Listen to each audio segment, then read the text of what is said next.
Good evening. I would like to call the meeting to order at 4 p.m. and I'll have Abby will read the language under public comment. In order to help assure compliance with the Brown Act, and in order to make our board meetings more effective and more efficient, trustees will speak only when recognized, and trustees who speak on a topic other than the agenda item currently under consideration will be out of order. Board meeting protocols. The safety and decorum of the Stockton board meetings are important to Stockton Unified School District and the community. SUSD promotes the public's right to free speech. We want to make sure that all community members, parents, and students are able to participate in a safe environment. We want to ensure all community members have a seat during the board meeting. We will have the maximum number of chairs allowed per Fire Code 132. We ask that members of the public do not stand along the side of walls or block the walkway. Anyone standing up during the meeting will be asked to take a seat. If they do not comply, they will be asked to leave. Any accredited news media representative who is standing will have a press credential clearly visible. There is a podium position in front of the first row of chairs. No one other than the person who is speaking may be at the podium except for a guardian, administrator, or translator. For safety, people may not line up behind the speaker to wait their turn. We want to give the person at the podium the time and respect they deserve. Each speaker will be allowed 3 minutes. Attendees are not allowed to enter the area past the podium where board members are sitting. No profanity or obscenity. During the board meeting, if there is a disruption, the board president or designee will give a verbal warning to the person or persons causing the disruption. If the disruption continues after the verbal warning, the individual will be asked to leave or be removed from the premises for the remainder of the board meeting. After the meeting is concluded, we ask the community to clear the lobby area in a respectful manner. Thank you, and back to you, President Stevens. Thank you, Abby. We'll move on to item 1.2, roll call taken by Abby. President Kanita Stevens. Present. Vice President Sofia Colon. Present. Thank you. Clerk Donald Donaire. Present. Thank you. Trustee Angel Ann Flores. Present. Thank you. Trustee Cecilia Mendez. Present. Thank you. Trustee Alicia Rico. Present. Thank you. Trustee Raymond Zulueta. Absent. Thank you. And Student Rep Isaac Campos. Present. Thank you. Back to you, President Stevens.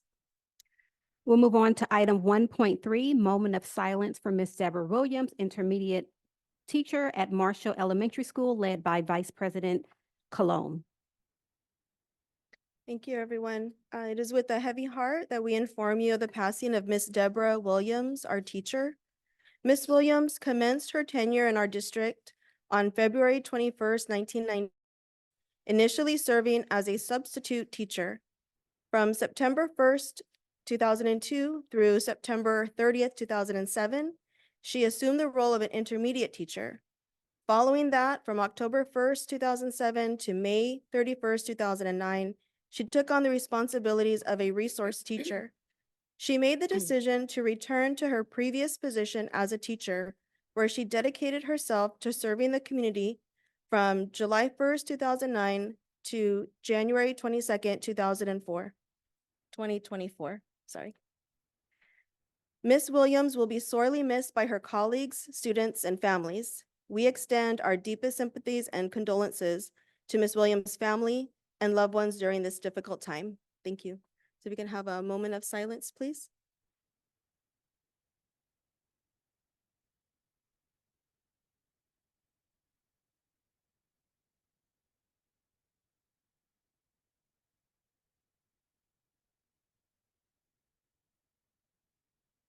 Thank you. Thank you, Trustee Colon. Moving on to item 1.4, Student Board Representative Report by Isaac Campos of Edison High School. Thank you. We will now move on to the board report, starting with Edison High School. Edison students are getting ready for their Winterfest rally and are kicking it off with the Spirit Week. Edison is holding a FAFSA workshop today for students and parents. Edison is hosting an 8th grade parent night tonight. And we have been hosting Avid Shadow Days where 8th grade students from our feeder schools have been able to shadow our Avid students in their classes. And JOTC has a military ball coming up in February.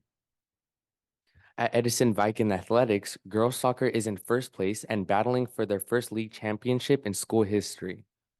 Boys soccer is 1 point out of first place and battling for their 4th straight league championship. 5 of our 6 winter programs have qualified for the playoff and the tops in SUSD. Former Edison student Alex Alcala just signed with Manchester United. At Chavez is excited to welcome 8th graders on campus. This weekend, their speech team participated in a local competition in Lodi, and their music team participated in the Folsom Jazz Festival. Skills USA is well underway with competitions where students demonstrate their competency in real-world skills. Robotics was at the Fab Lab showcasing their skills. Wrestling is doing extremely well. More information soon. With graduation around the corner, our team is diligently reviewing transcripts to ensure seniors are set up for success. At Franklin, freshman basketball won in overtime. Diego Sanchez is now a Questbridge Scholar with a full ride to Stanford, and more seniors are getting college acceptance letters for our grads. We have a senior, Paola Carmona, who is accepted to West Point. And Skills USA is still working towards regionals. Last Thursday, 2 groups of 6th grade students won 1st and 2nd place in a STEM competition against the rest of the district's 6th grade students. Their 6th grade students won Best Project and Best Interview categories. Not only that, but they won $600 in prizes. We also have over 70 students that are going to challenge themselves by taking the biliteracy skill test this week. And they hosted their 8th grade parent information night, which was well attended. As for STAG, the STAG FFA Floriculture delivered their first floral arrangement of the 2nd term on Friday, January 26th. It was beautiful. STAG scholars have been receiving acceptance letters to institutions of higher learning. Graduation informational meeting was successful and held in the library on Thursday, January 25th. STAG's IWEN Intervention Center is successfully aiding students in need of academic support. And the Delta Queens basketball is in first place, led by Jamela Farms, who is averaging 27 points per game. STAG's PBIS has created a new acronym, LEAD, LEAD. L stands for lead by example, E stands for excel through responsibility, A stands for act with respect, and D stands for demonstrate civility. And that's all. Thank you.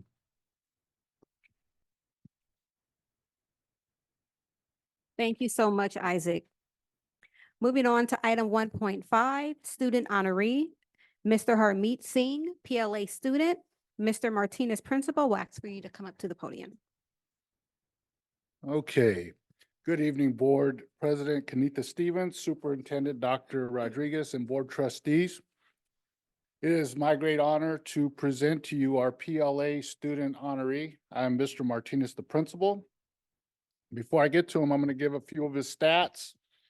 His GPA is 4.78, which is our school record. He ranks number 1 out of 48 students, and he's also our valedictorian, and that was a close race.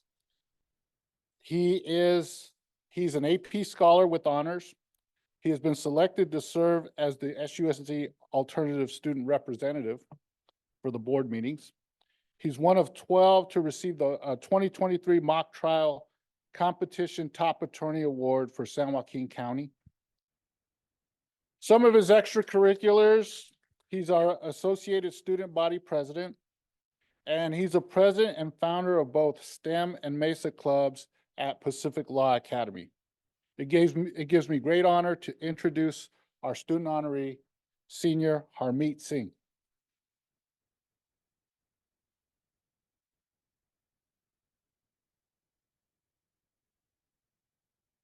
Good evening, Board President, Ms. Stevens, Superintendent, Dr. Rodriguez, and Board Trustees. I stand before you today with a heart full of gratitude and humility for the honor of receiving this award from the Stockton Unified School District. For this recognition, I want to express my sincerest thanks. My first year at PLA was spent right through the comfort of my own home, through my Chromebook screen.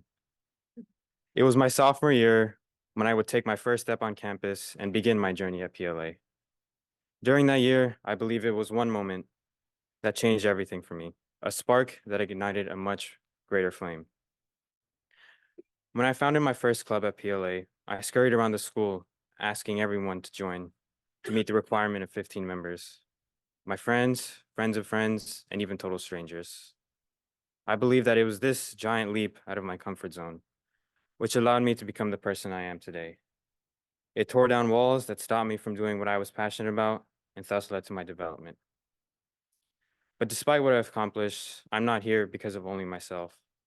I want to extend my deepest appreciation to our dedicated teachers at PLA, who have played an instrumental role in shaping my journey. Their unwavering support and commitment to our learning has been a constant source of inspiration and motivation.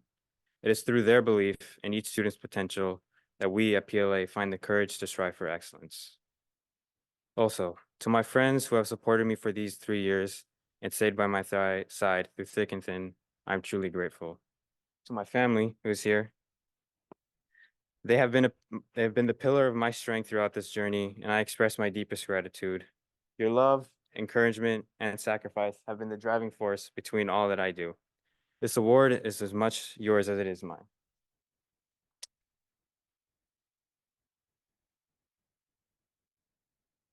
This moment is not just a personal achievement, but a reflection of the support, encouragement, and opportunities that everyone around me and PLA has provided.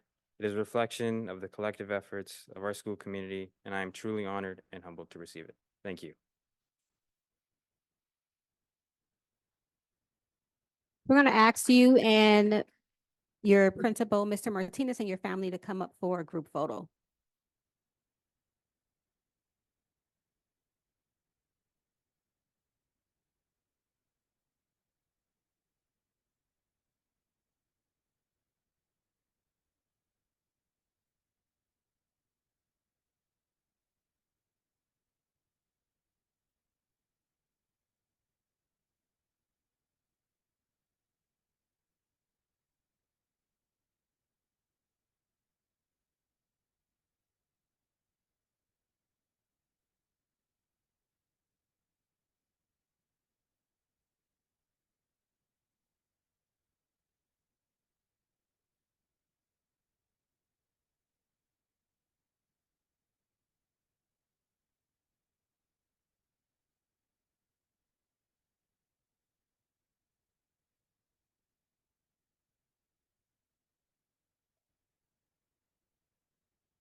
I know a little something about PLA because my daughter graduated from PLA as well. So I was a volunteer mom there for a number of years, so 4 years. So congratulations again. Moving on to item 1.6, recognition of the San Joaquin County Office of Education 2024 Counselor of the Year, also from PLA, Ms. Jordan Blivens. You want to ask Ms. Centella if she can come up to the podium to introduce Ms. Blivens. Good evening, Board of Trustees, Superintendent Rodriguez, and guests. I am honored to introduce you to this year's San Joaquin County Counselor of the Year recipient, Jordan Blevins. I have had the pleasure of working closely with Jordan over the past few years.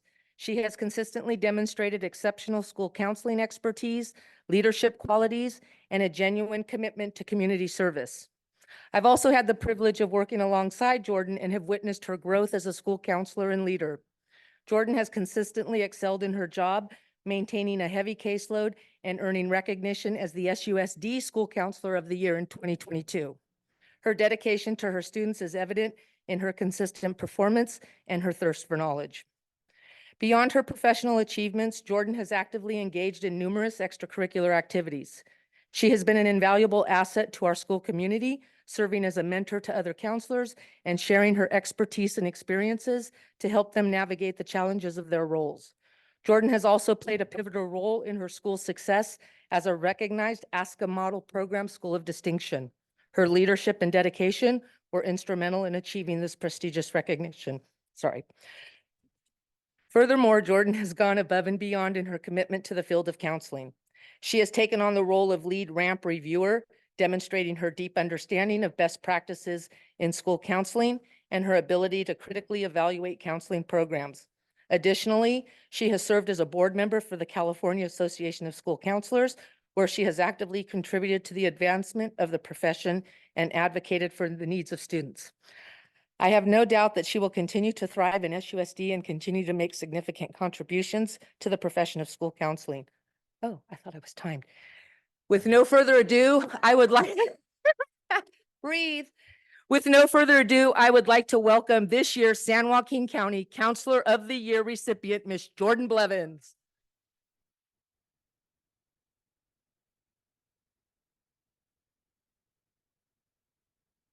Thank you, Marianne, for the wonderful introduction. Hello, everybody. I am so proud to be a counselor at Stockton Unified. When I was hired in 2018, Stockton was doing something that was unprecedented in our area, which was supporting our students by lowering school counselor caseloads and hiring, I think, like 60-ish the year that I was hired. Most of our counselor caseloads were cut in half, putting at least one full-time counselor at each school. Most had two, at least. Not only did they hire counselors, they supported us in ways that made me into the counselor I am today. Research-backed trainings, encouraging best practices, and networking opportunities are only a few of the ways school counselors have been supported in this district, which ultimately supports each and every student in Stockton Unified in their academic pursuits, post-secondary plans, and mental health. I do have some specific people I want to thank. Thank you to the board for passing a board policy that supports our work for our students and for approving countless conference and training attendees for our counselors that support the work of a comprehensive school counseling program. To my school counseling program specialists, Jose, Tammy, Nicolette, John, Jillian, and Jennifer, and Marianne, for always believing in and supporting my ideas, whether that's through conference presentation proposals, networking, or just answering my random text questions when I am overthinking something. I would not be the counselor I am today without your support, guidance, and encouragement. To all counselors in Stockton Unified for doing the amazing work day in and day out with each and every one of our students. You are my people, and I'm so thankful to be part of the 136 school counselors who serve the over 36,000 students in Stockton Unified. To my family and friends for listening to me talk about my job for hours on end, and for supporting me when the days were difficult and celebrating with me when the days went well. To my husband for supporting me every step of the way for the last 8 years, from late night grad school classes to countless evenings spent on all those virtual meetings. I appreciate you beyond words. And finally, to my students, my current students at Pacific Law Academy and my past students at Hazelton Elementary, you are the reason for all that I do, and I am honored to be part of your lives. So, thank you. Can we have your team and your husband come up, and Miss Centella and Mr. Martinez, so that we can get a picture? Oh, the whole family, come on up, family.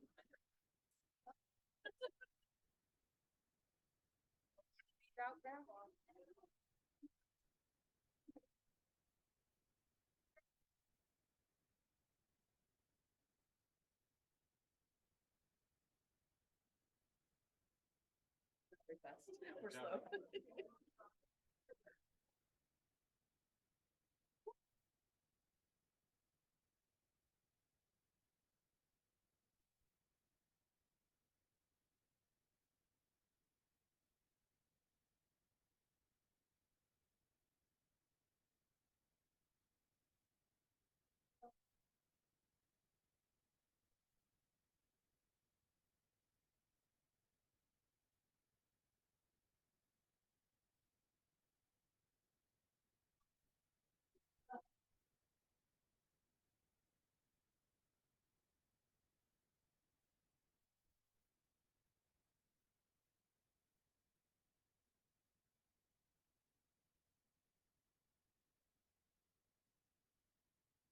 We're excited about the good things happening at Stockton Unified and at Pacific Law Academy. Moving on to item 1.7, oral suggestions oral suggestions regarding open session agenda items in section 1 and closed session. Christina will announce the number of public comments and request each person provide their public comment in the order they were received, and Yvette will be the timekeeper. Madam President, we do not have any comment cards for public comment at this time. Moving on to item 1.8, public employee discipline, dismissal, release. Do we have any, Ms. Brown? We have none. Okay. Moving on to item 1.9, the board will consider in closed session items listed by Vice President Cologne. Okay, in closed session, 2.1, public employee appointment, certificated, retirement, deceased, appointment, open positions. 2.2, public employee appointment, classified, leave of absence, resignation, retirement, rescind employment offer, appointment, closed positions. 2.3, conference with labor negotiator, district chief agency negotiators, Dr. Michelle Rodriguez, superintendent, employee organizations, STA, CSEA 821, CSEA 318, CSEA 885, SU, SPPA, Police Officers Association, USA, NUHW, and non-represented employees. 2.4, public employee discipline, dismissal, release. 2.5, conference with legal counsel, existing litigation, subsection D1 of Government Code Section 54956.9. 2.6, conference with legal counsel, anticipated litigation, significant exposure to litigation pursuant to Government Code 54956.9, sub D D2, one potential case. 2.7, student expulsion, AA-7. Item 1.10, recess to closed session. Abby will read the oral announcement, and the board will now recess to closed session. The board will now recess to closed session. Thank you.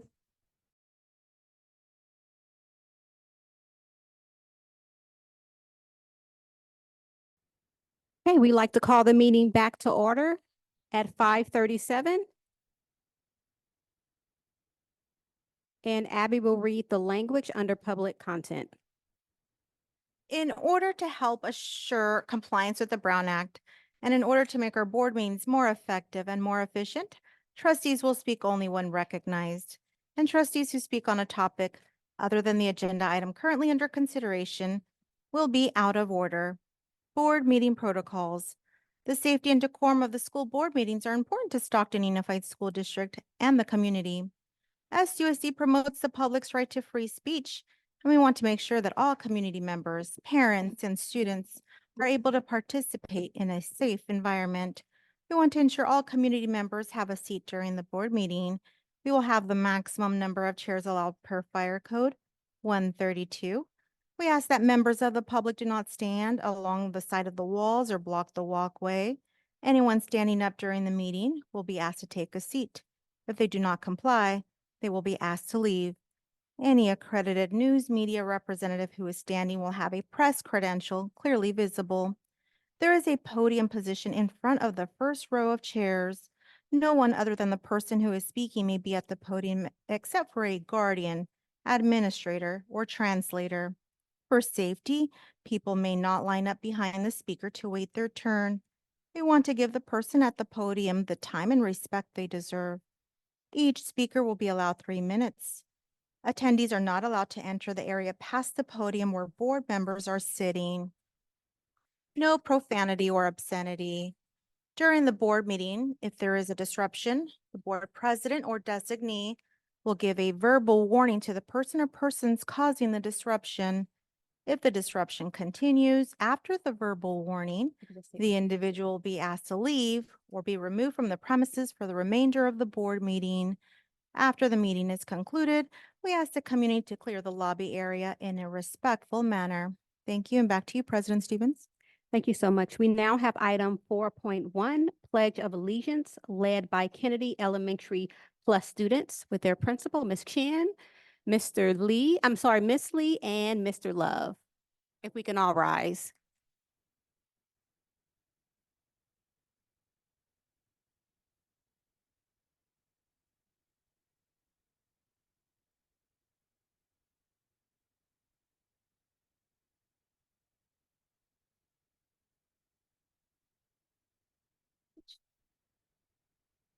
Salute. I pledge allegiance to the flag of the United States of America and to the republic for which it stands, one nation, under God, indivisible, with liberty and justice for all. You may sit down. We're going to ask for you all to come up. We have certificates that Vice President Cologne will read for each student. And we'll have Ms. Chin come up with Ms. Lee, Mr. Lee, and your plus coordinator.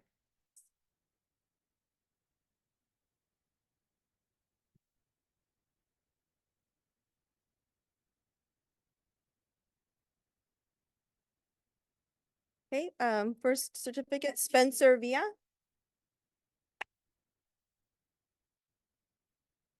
Kayla Villa.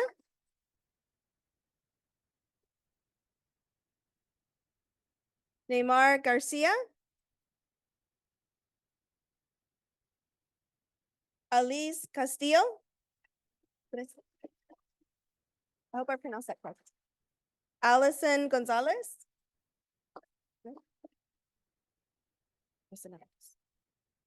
Nimia Penaflor. Yes.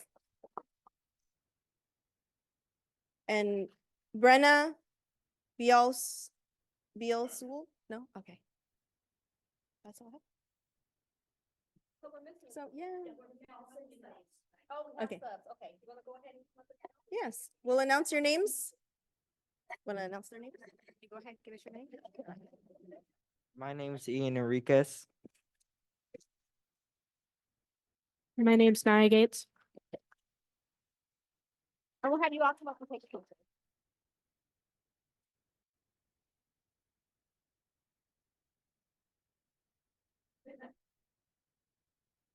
Stand up, gather around, or just sit, or.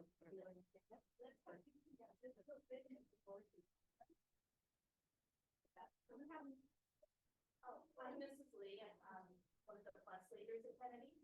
I'm at the vote, the same thing. I'm Celeste Rom, the school counselor, I'm also.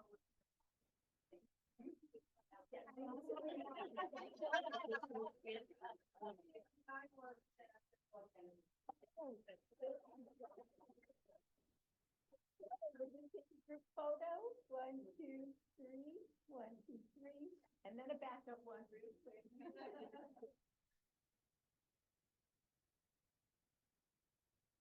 One, two.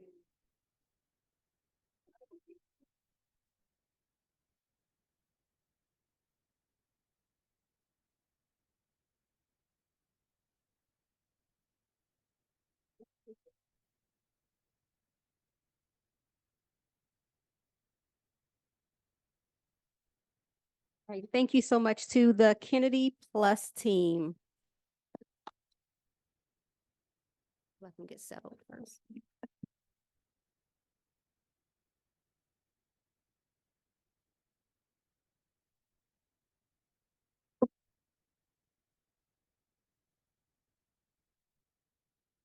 All right, we will move on to item 4.2, action taken in closed session by Vice President Cologne.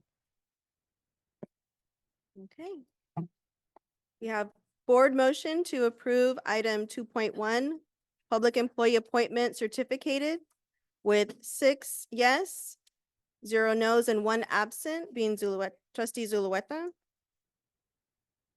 Board motion to approve item 2.2, public employee appointment classified with 6 yes, 0 no's, and 1 absent, trustee Zulueta absent.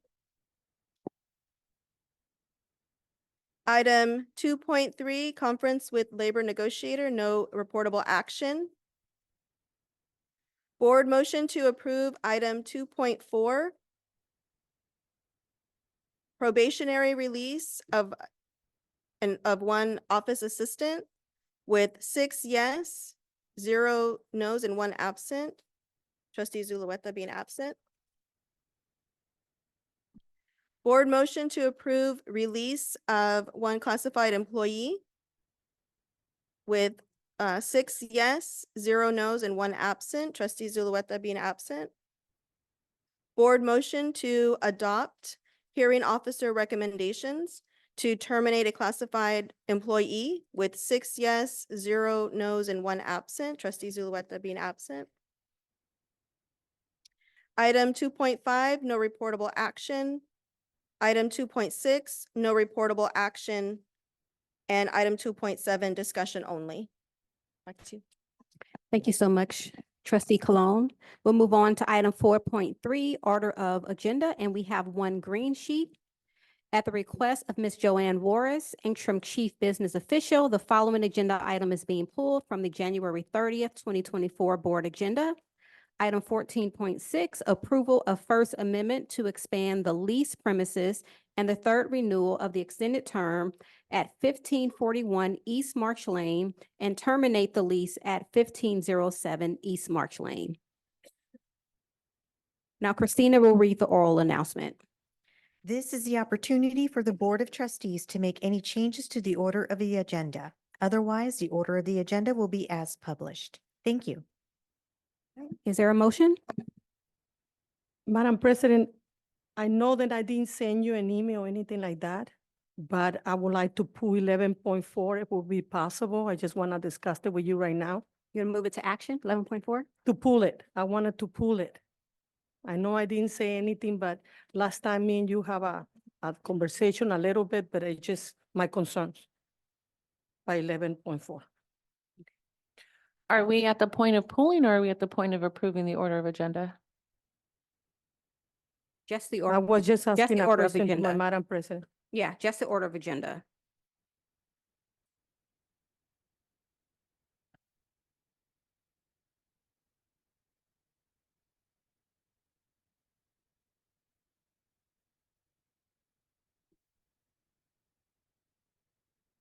Correct, yeah. So just the agenda now. You're waiting for the consent and approval you can pull.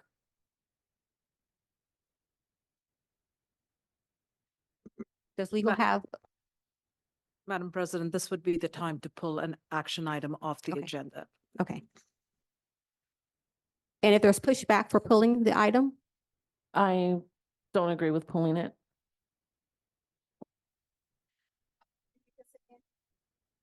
I second to pull the item.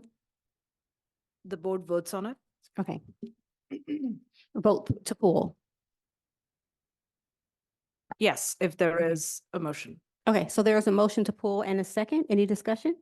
All right, we'll go Yes. ahead to roll. Oh, go ahead. My discussion is then, we bring F3. F3 was with us before, and we did have some issues with F3 in the past. And I asked for help, even from Diane and Doug. When members of the community will come into the front and they wanted me to vote for an item, then I didn't feel comfortable. I told Diane and Doug emails after emails. Not only that, it was a person who were coming over here, then I did bring it to his attention, the name of the persons who were coming and trying to make me change my vote, asking for meetings for me to sit down with them to guide me for the closed session.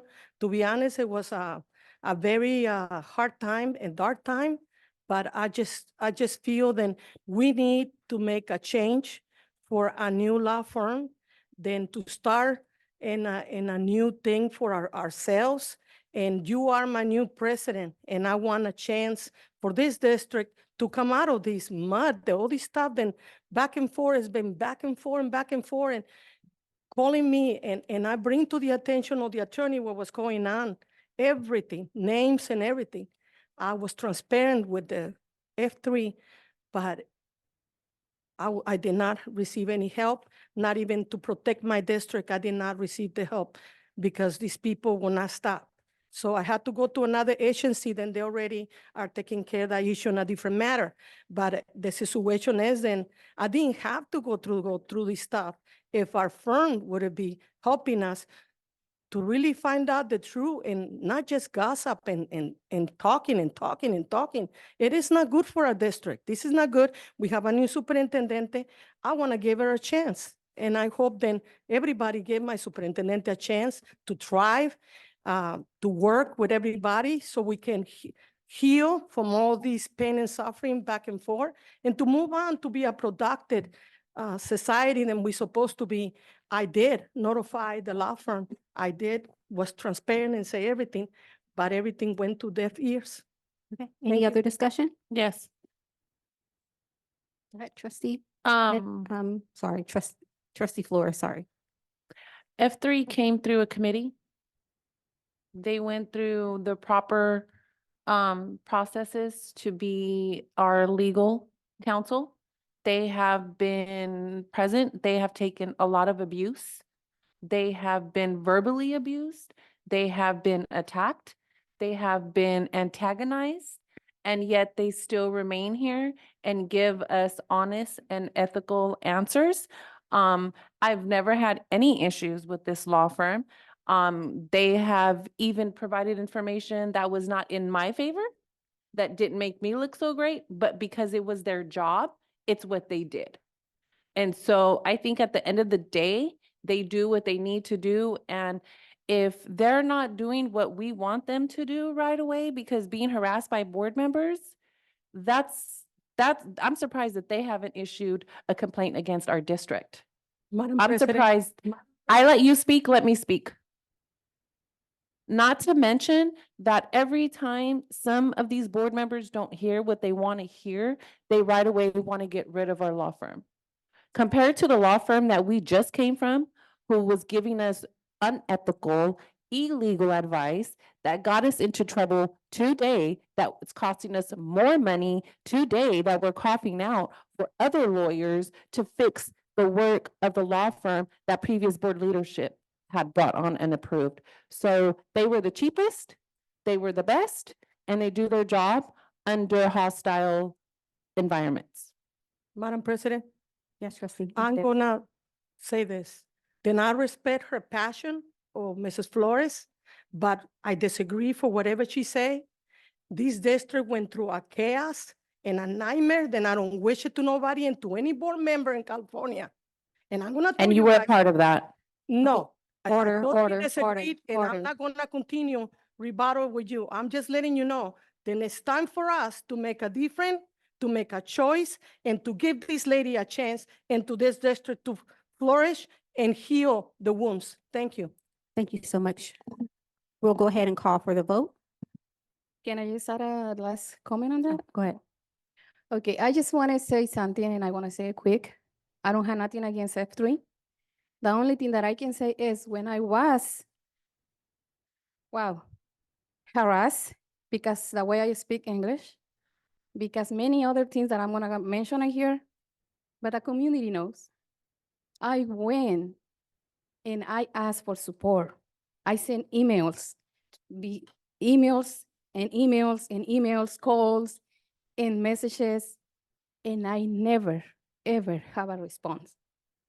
I had to go to the DA. I had to go to the grand jury. I had to go to outsiders to look for support. What happened with F3? I would like to have an answer for that. He was part of the leadership, yes, but I wasn't part of the leadership. And I don't have nothing against them. I'm gonna be honest. The only thing that I can say is when I was abused, trying to take away my rights as a parent, I called them for support. I called for advice, and I never have anything from them. Thank you. So the motion is to pull. This is the vote. The vote is to pull. So we'll go ahead and call for the vote. For the record, I want to make note that Student Rep Campos has gone home for the evening. Vice President Stevens, Motion to pull, I'm going to say no. Vice President Colon, No. Clerk Donaire, No. Trustee Flores, No. Trustee Mendez, Yes. Trustee Rico, Yes. Trustee Zulueta. Yes. Motion fails 3-4 with Vice President Colon, Clerk Donaire, Trustee Flores, and President Stevens voting no. Thank you. All right. So 4.3, is there a motion on the floor for the order of the agenda? All motion. Is there a second? I'll second Stevens. Any discussion? All right, roll call vote. Vice President Colon, Yes. Clerk Donaire, Yes. Trustee Flores, Yes. Trustee Mendez, Trustee Mendez, no. Trustee Rico, No. Trustee Zulueta, Abstain. President Stevens. Yes. Motion passes 4-2 with Trustee Mendez and Trustee Rico voting no and Trustee Zulueta abstaining. Thank you. Item 5.1, oral suggestions regarding open session. Christina will announce the number of public comments and request each person provide their public comment in the order they were received, and Yvette will be the timekeeper. Madam President, at this time, we do not have any comment cards for public comments. Thank you. Item 5.2, oral suggestions and comments from the community regarding non-agenda items. Christina will announce the number of public comments and request each person provide their public comment in the order they were received, and Yvette will be the timekeeper. Madam President, at this time, we do not have any public comment cards for public comments. Thank you. All right, item 6.1, approval of consent items, and Christina will read the oral announcement. Does any trustee have any item they would like to remove for separate consideration as an action item? After any items are removed for separate consideration, there will be a vote on the consent items without any discussion. Thank you. All right, is there a motion? I'll motion. Is there a second? I'll second Stevens. Any discussion? Roll call vote? Vice President Colon, Yes. Clerk Donaire, Yes. Trustee Flores, Yes. Trustee Mendez, Yes. Trustee Rico, Yes. Trustee Zulueta, Yes. President Stevens. Yes. Motion passes unanimously. Item 7.1, presentation of key performance indicators, KPI, update on the 2023 California dashboard. I will call up Dr. Jason Murphy, Director of Research and Accountability, to the podium.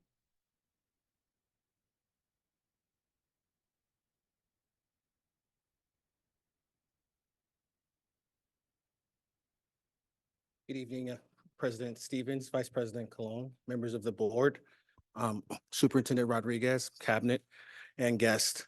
Thank you for the opportunity to share with you tonight. The presentation tonight is meant to be the first in a series of ongoing presentations, sharing data that the district is using to support our continuous improvement efforts.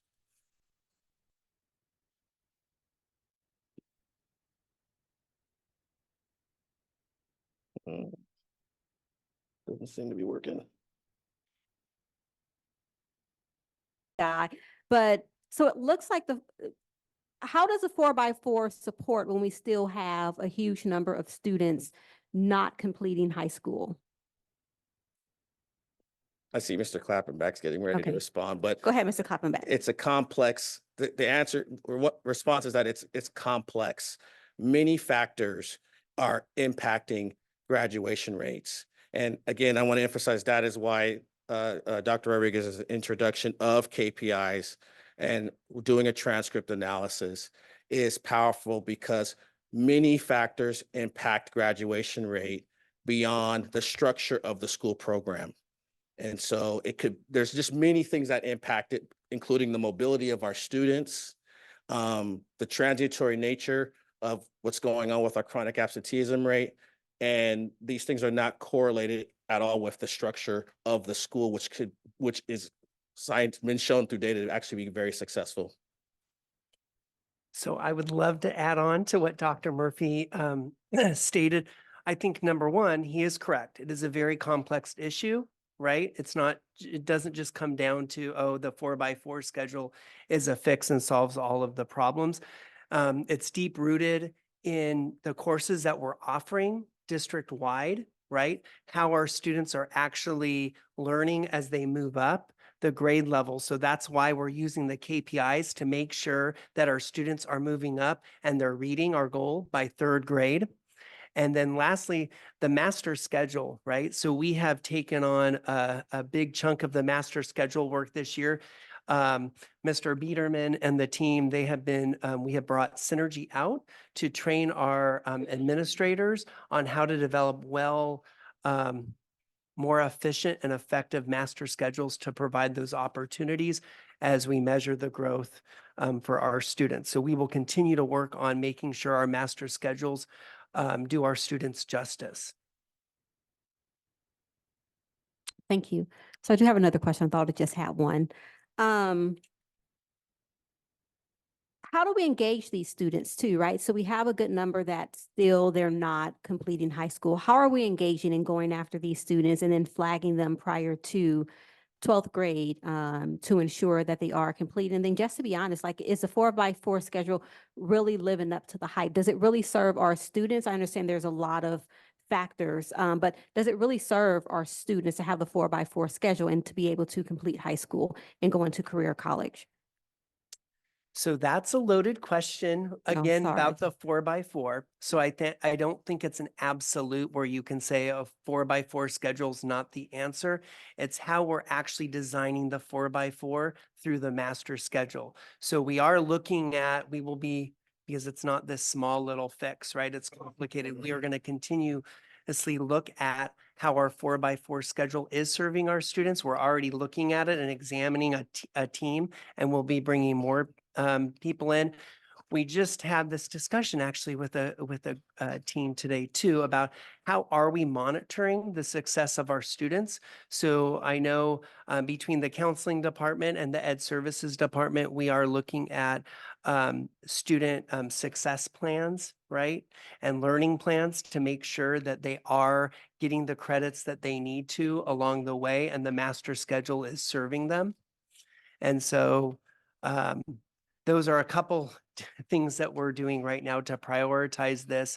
And then again, looking at what opportunities are we giving our students to also make up, right? Make up that learning, whether it's credit recovery or being proactive in making sure that they're having equitable grading as well. And just to underscore what staff said, regardless of the structure that we have at the high schools, if we do not address the 37% that are chronically absent, if we do not address the fact that last year 40% of all high school students failed their math course, we will never, doesn't matter the structure or the master schedule we choose, we're not going to be able to change that number. And that's why you look at, we're having a huge emphasis on the priority recommendations, but that's because we have to prioritize because we have a lot to do. So one of the things is within that equity audit that we're talking about is how do we reimagine how we are actually engaging our students who are chronically absent. And through the CWA team, really looking at how through that merge with admissions and CWA, how are we looking at it differently? Because we have about 75 dedicated staff members every day. What they're doing is focusing on getting students to school. So how do we help leverage that and ensure that we're actually addressing the needs? And so the board in the future will be seeing some action items around that because we need to get the kids to school through ensuring that we're addressing their passions, interests, and talents. So that's what was mentioned before is what does that master schedule actually contain? And do kids want to go to school? And do we really address their needs in that term? And with that being said, are we also looking at different career pathways? Because I was even thinking like we have PD, right? But having a full CTE pathway because we have an organization already here to lift up the work. How are we thinking about that? And then ensuring that our students are able to become entrepreneurs and business owners before they get out. But just some different pathways to be able to support our kids because not every student wants to go into ag. That's a question, right? I want to make sure. Yes, that's a question. Mrs. Thank you. Plaskak. Yes, Thank yes. you. Come in, please. President Stevens. So I don't want to steal Mr. Haley's thunder, so I'll wait until next board meeting or when we come up with a CT update, but there are several things in the hopper right now. And so I think you'll be thoroughly impressed and excited about some of those items. Thank you all so much. Any other questions? If not, thank you so much, Dr. Murphy and Thank you. team who supported. All right, we will move on to item 10.1, Board Committee Reports. Christina will read the oral announcement and announce board subcommittees for the report, and Yvette will be the timekeeper, 3-minute limit per report. This is the opportunity to hear any reports from the board committees, specifically regarding prior or upcoming committee meetings. There will be a three-minute time limit per report. The first report is the City of Stockton Parks and Recreation Committee by Trustee Donald Danair. Hello, everyone. Good evening. City of Stockton Parks and Rec Commission met on January 22nd, last Monday. We started off the year with electing a new president and vice president. We voted in Gina Calder as president and Spencer Lockwood as vice president. Some updates on City of Stockton Parks, playgrounds, replacements, refurbishments, and repairs. Victory Park is refurbishing their lighting. It's 90% complete. So hopefully by the springtime and summer, it should be better lit throughout the park. Van Buskirk gym floor project is complete. They are celebrating tonight as we speak at the Van Buskirk Community Center. A lot of the damage has been from previous rain and storms. So they're celebrating the new gym floor tonight, and hopefully it will last in the next coming years. The new library that is being built out in Northeast, across the street from Ronald E. McNair High School. There have been some fire damage repairs, so the opening has been delayed. The Victory Park pool is scheduled to be completed June 2025, so next summer. Let me see here. And then just one last thing, there is an announcement for a public art mural program. The Stockton Arts Commission is funding artists in the city of Stockton to create murals. So just putting it out there, if there are any young folks or students in the district who is interested in applying, the applications are reviewed by the Arts Commission. They are online on the city website and they are due March 8th. And that is my report. Thank you so much.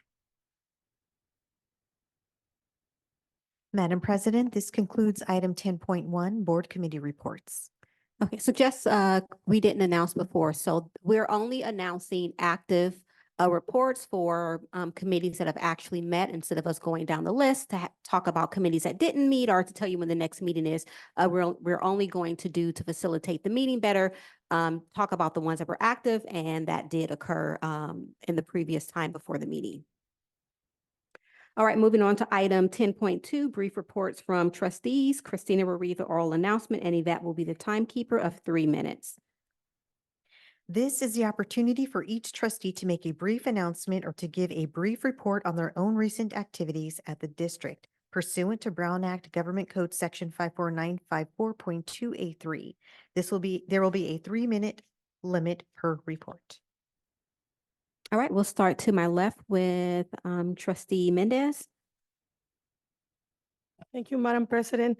I don't have nothing to report from my side, but I just see the magazine for San Joaquin.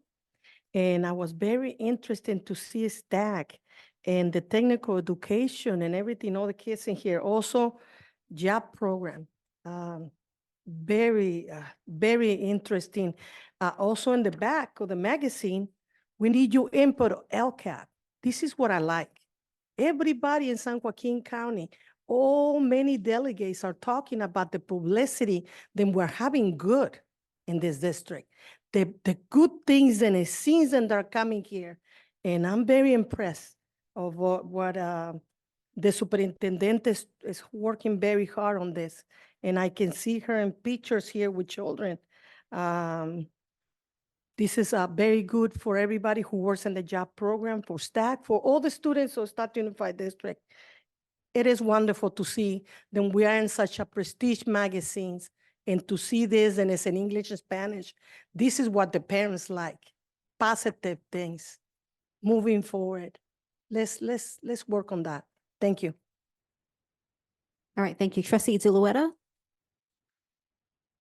I don't have any comments for tonight. Thank you all for being here, and I hope that everybody is as happy and healthy. Have a great night.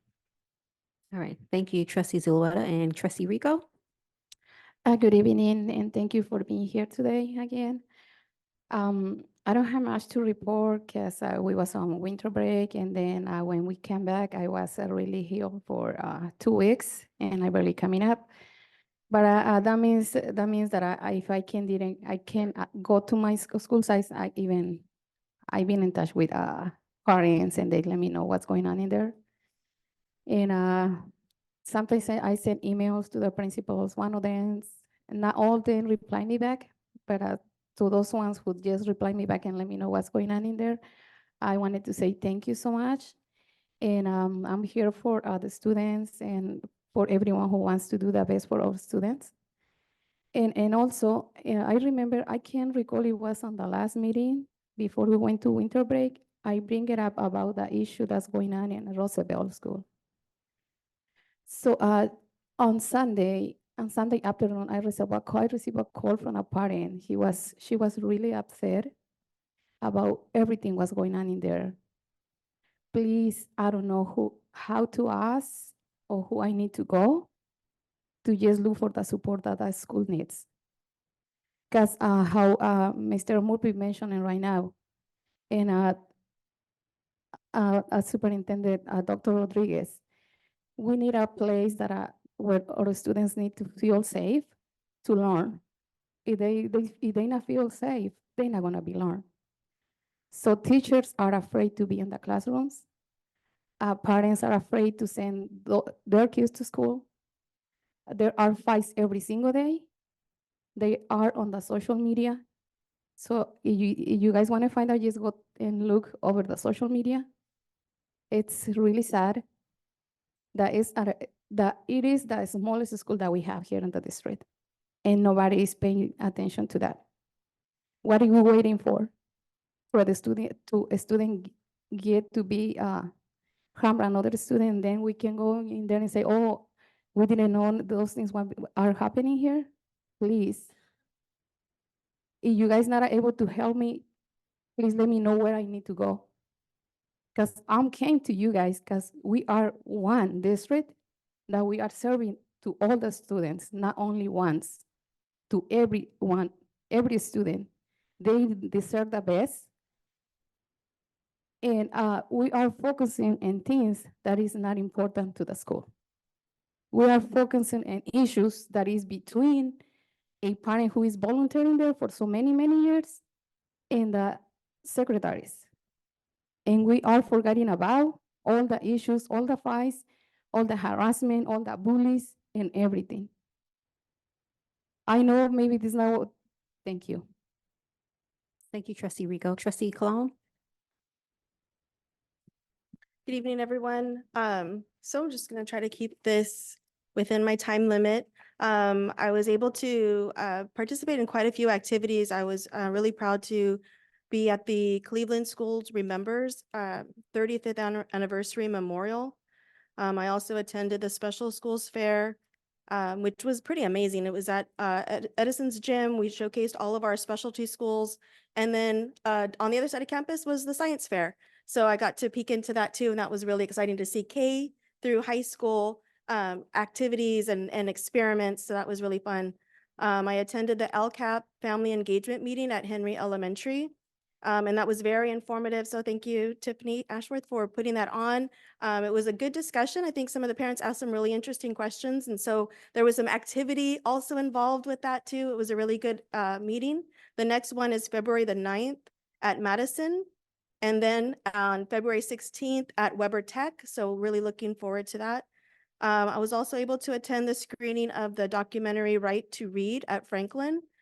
So not only got to watch this really interesting film with great company, there's quite a few people in attendance, but also got to have delicious taco dinner by Michelaguas La Gordita. So it was so good.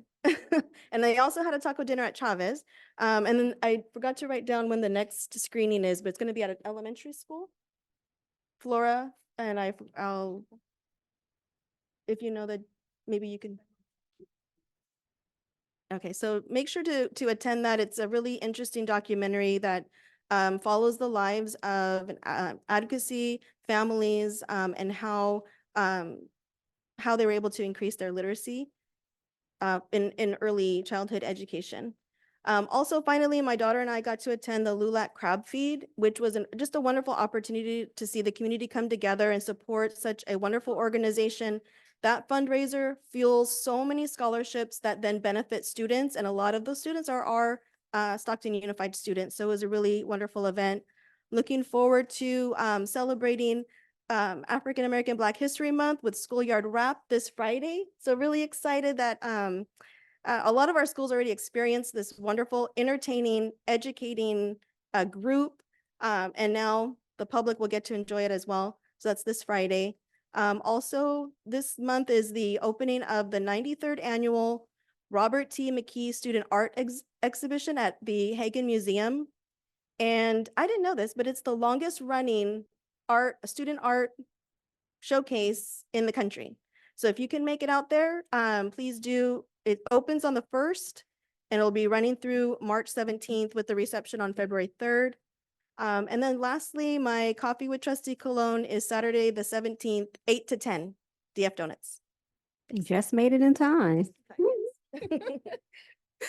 So good evening. I want to just start by giving a huge shout out to Trustee Flores for Schoolyard Rap. I was able to see Schoolyard Rap out at Kennedy, and it is amazing. The kids are super duper energetic. They love the music and the dancing. We had one little girl, she just wouldn't stop. She was like the group's hype woman. The school did ask for more events like that, and they were requesting to come back, seeing if they are great at all the other schools, but it was a great opportunity just to see our kids and the hip hop culture, things that they like, the music, the dancing. They were super hyper, super energetic, but it was really good to see. I also attended the Capital Advisor Budget Perspectives workshop this morning with Lake County. I did the virtual one because I couldn't go to the one that I had originally scheduled here. And a lot of the conversation was about how Gavin Newsom was really prioritizing education. We do know that there's going to be cuts, there's going to be some tough times coming, but education is at the top of his list. So that was really great to hear. But we know that we really have to lace up our bootstraps around funding and then to make sure that we can write some grants to still sustain some of the work that we want to do locally here at Stockton Unified. So those are my events, and then I will pass it over to Trustee Denaire. Hello, everyone. So the only announcement that I have is I made an announcement last year that I was going to do community office hours, and I did one, and no one showed up. And I told everyone that I was going to try again, and I never did, just because my work schedule changed a lot during the summer. But that is all to say, I'm going to try again this year. So here comes my attempt. So it's the first and third Wednesday, every morning. Sorry, first and third Wednesday morning, 8 to 10 a.m. So I'm scheduling my first community office hours with Trustee Donaire, February 7th, 8 o'clock at The Well on the Center Street, The Well Coffee Shop. So hope to see you there. Hope you can spread the word. If not, I know sometimes I'll like spot some district staff out there, so I'll just come and say hi, and then we can pretend I'm having office hours with you. So thank you again. If you're buying coffee, I'm coming, Trustees in there. Oh, I am buying coffee. You have one. All right, moving on to Trustee Flores. Good evening, everyone. First off, I have some flyers here for the Mexican Heritage Center. They are having a fundraiser called Sopes de Amor. So if you have a love in your life or a partner in your life or a family member you want to take, restaurants from all over Stockton, they come and they donate soups and you get all you can eat soup. I am on the board now, so if you come, you could give me some little kudos with the rest of the board members there. And that is on the 9th, February 9th, Friday. And the tickets are $40. And come see me, I can get you some tickets. And it's a packed event, so try to get them quickly. The second thing I want to talk about is Merlot has still open spots for students to attend their UOP 2-week Summer Institute program. And they have spots open for June 2nd through the 13th or June 18th through the 28th. So if we can spread the word for Merlot community. And then Spanos, I'm excited to hear that Spanos has created a position where parents are now learning English. So they're taking English classes, and that is a hit so far.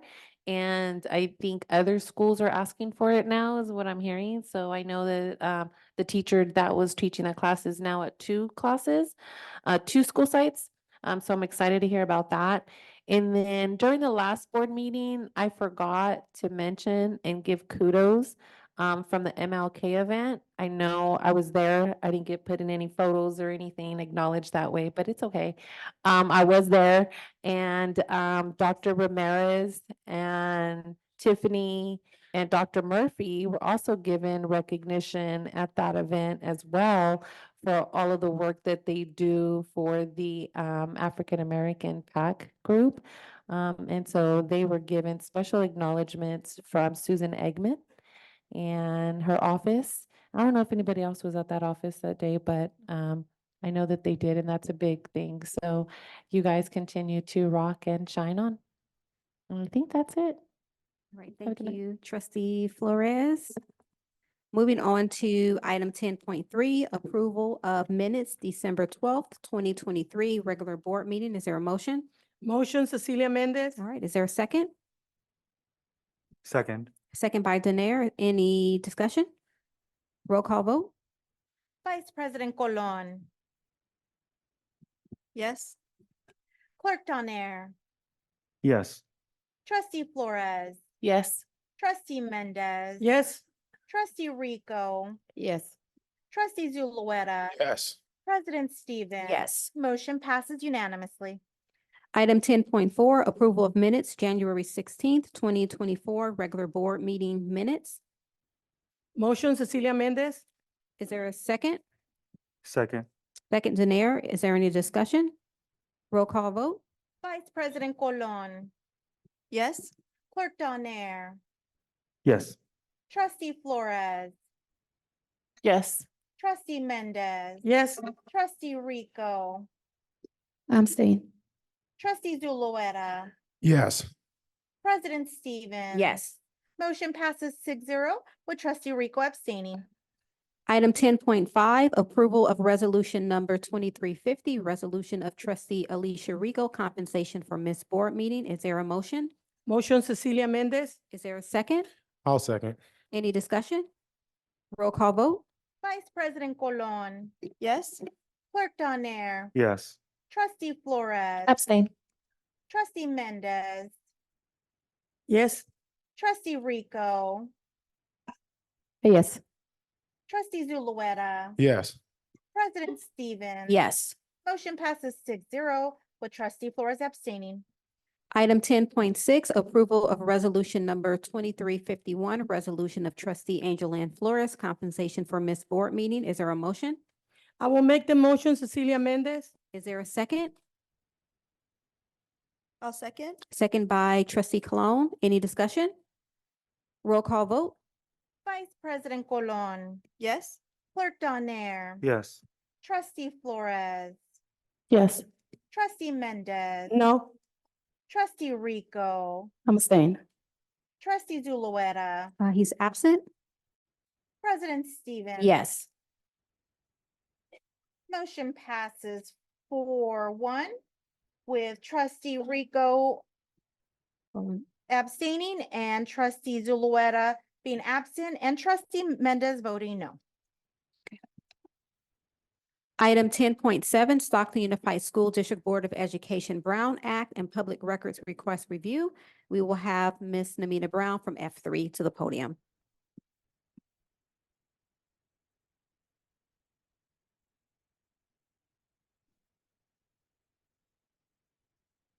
I'm sorry.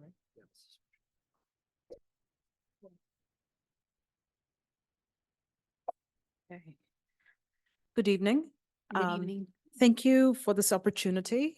We are going to talk just big picture at a 30,000-foot perspective of the Brown Act and the PRA. And this is in response to some of the findings that the board has had in multiple reports around meetings, Brown Act compliance, and Public Records Act issues. So again, a general conversation around what the spirit of the acts are and what are the requirements. So generally, the spirit of the Brown Act is open meetings so that the public can be part of the discussion and see what the board as a legislative body is engaging in with respect to the organization, the Stockton School District. And the intent is to have public input, not just by parents who are talking about their children, but also members of the community whose tax dollars go into running of the district. And so on issues such as curriculum, on issues such as facilities, on issues such as governance, on issues such as what kind of infrastructure we are going to invest in, the intent is that the public gets a voice in the matter. And that is the intent of the Brown Act. And that is the big picture scheme that we follow when we talk about open meetings.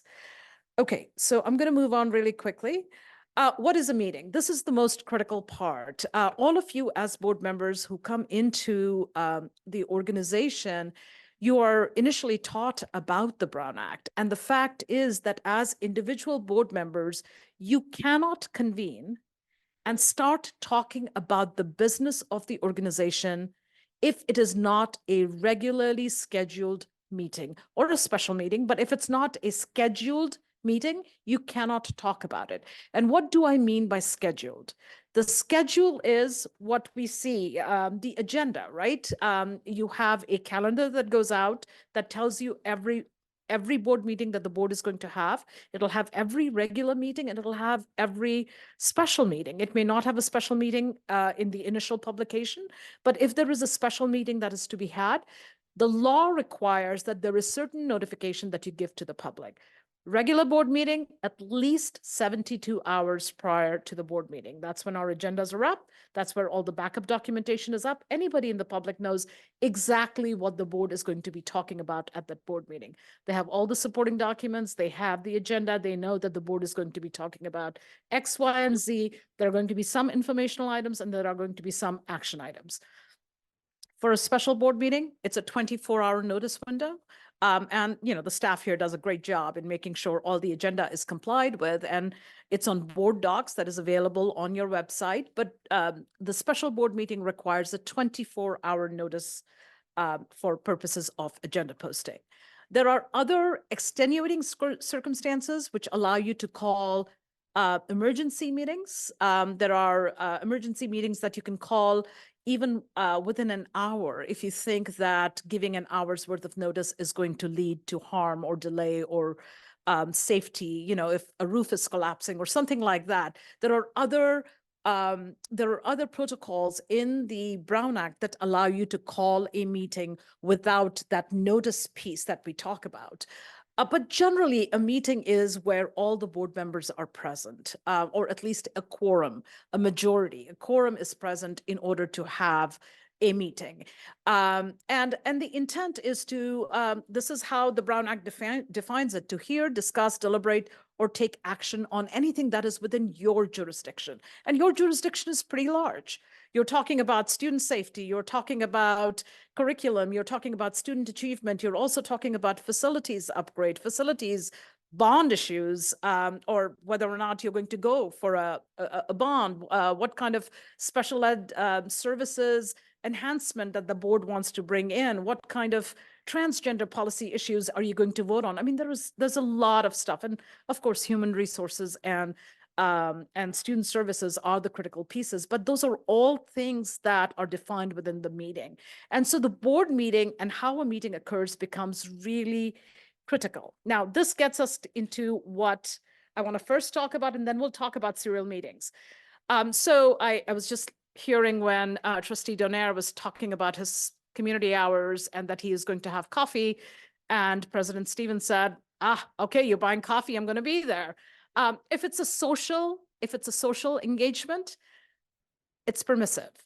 But you cannot have more than a majority of the board show up at places and start talking about what is within the jurisdiction of the board, what is within the subject matter expertise, and what shows up within your action and approval process. So individual contact or conversations are fine. Public conferences, like I saw something here for going to a conference, say, the National School Board Conference, which is happening in New Orleans. If that is where the board is going, that is fine. We just had the California School Boards Association. You're going to the conference. That is not considered a meeting, because even though you may all 7 of you may be there, it is exempted from what is considered a meeting under the Brown Act, because you are there to learn. It's a public conference. Standing committees, if you're there to observe, that is not considered a meeting. Now, there might be certain standing committees that you appoint people on, and you have to be careful how that works. But if you're there to observe how the LCAP committee is working, that is not considered a meeting. Local agency meetings, if you go to the City of Stockton meeting, if you go to the San Joaquin County Office of Ed to observe a board meeting that they may be having, or a city council meeting, that is not considered a meeting within the Brown Act purposes.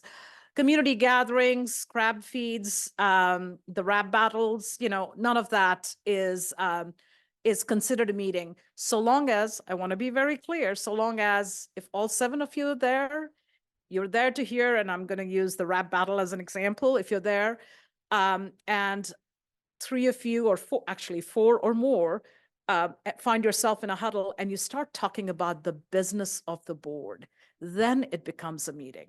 If it is purely social, where you're not discussing what is in front of the board, it's fine. But if you start at those social functions with a majority, a greater than a majority, so 4 or more, you start talking about issues, that gets you into trouble, because that is an improperly agendized board meeting. And the reason is the public needs to know what you're doing.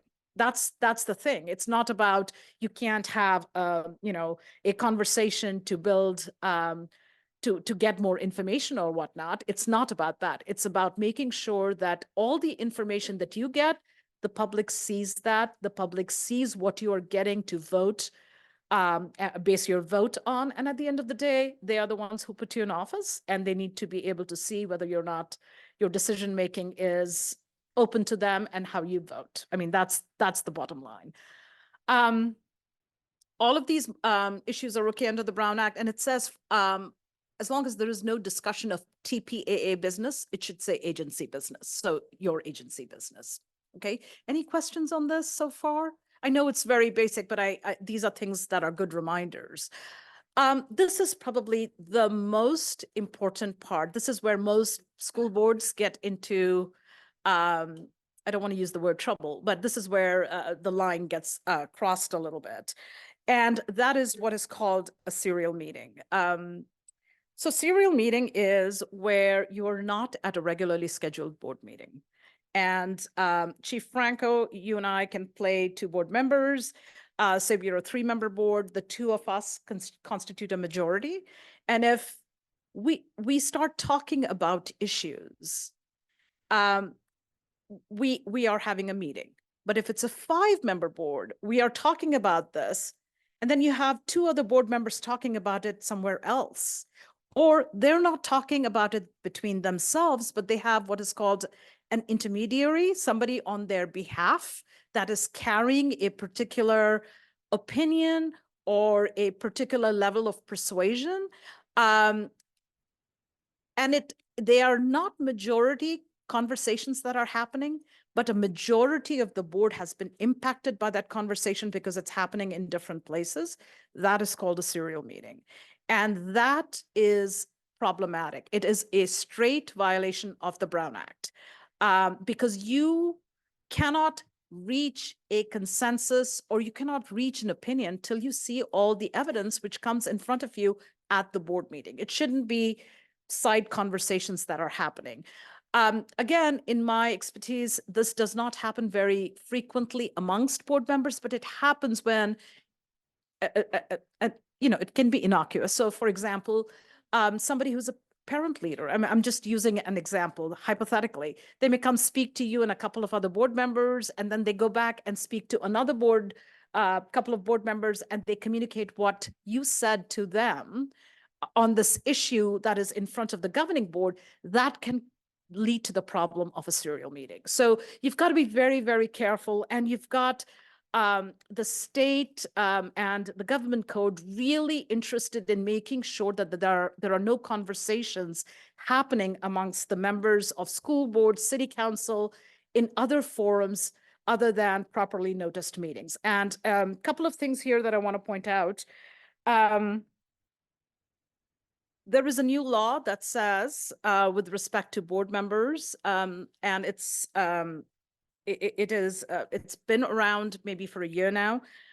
You cannot like or comment upon a social media feed, social media post of another board member.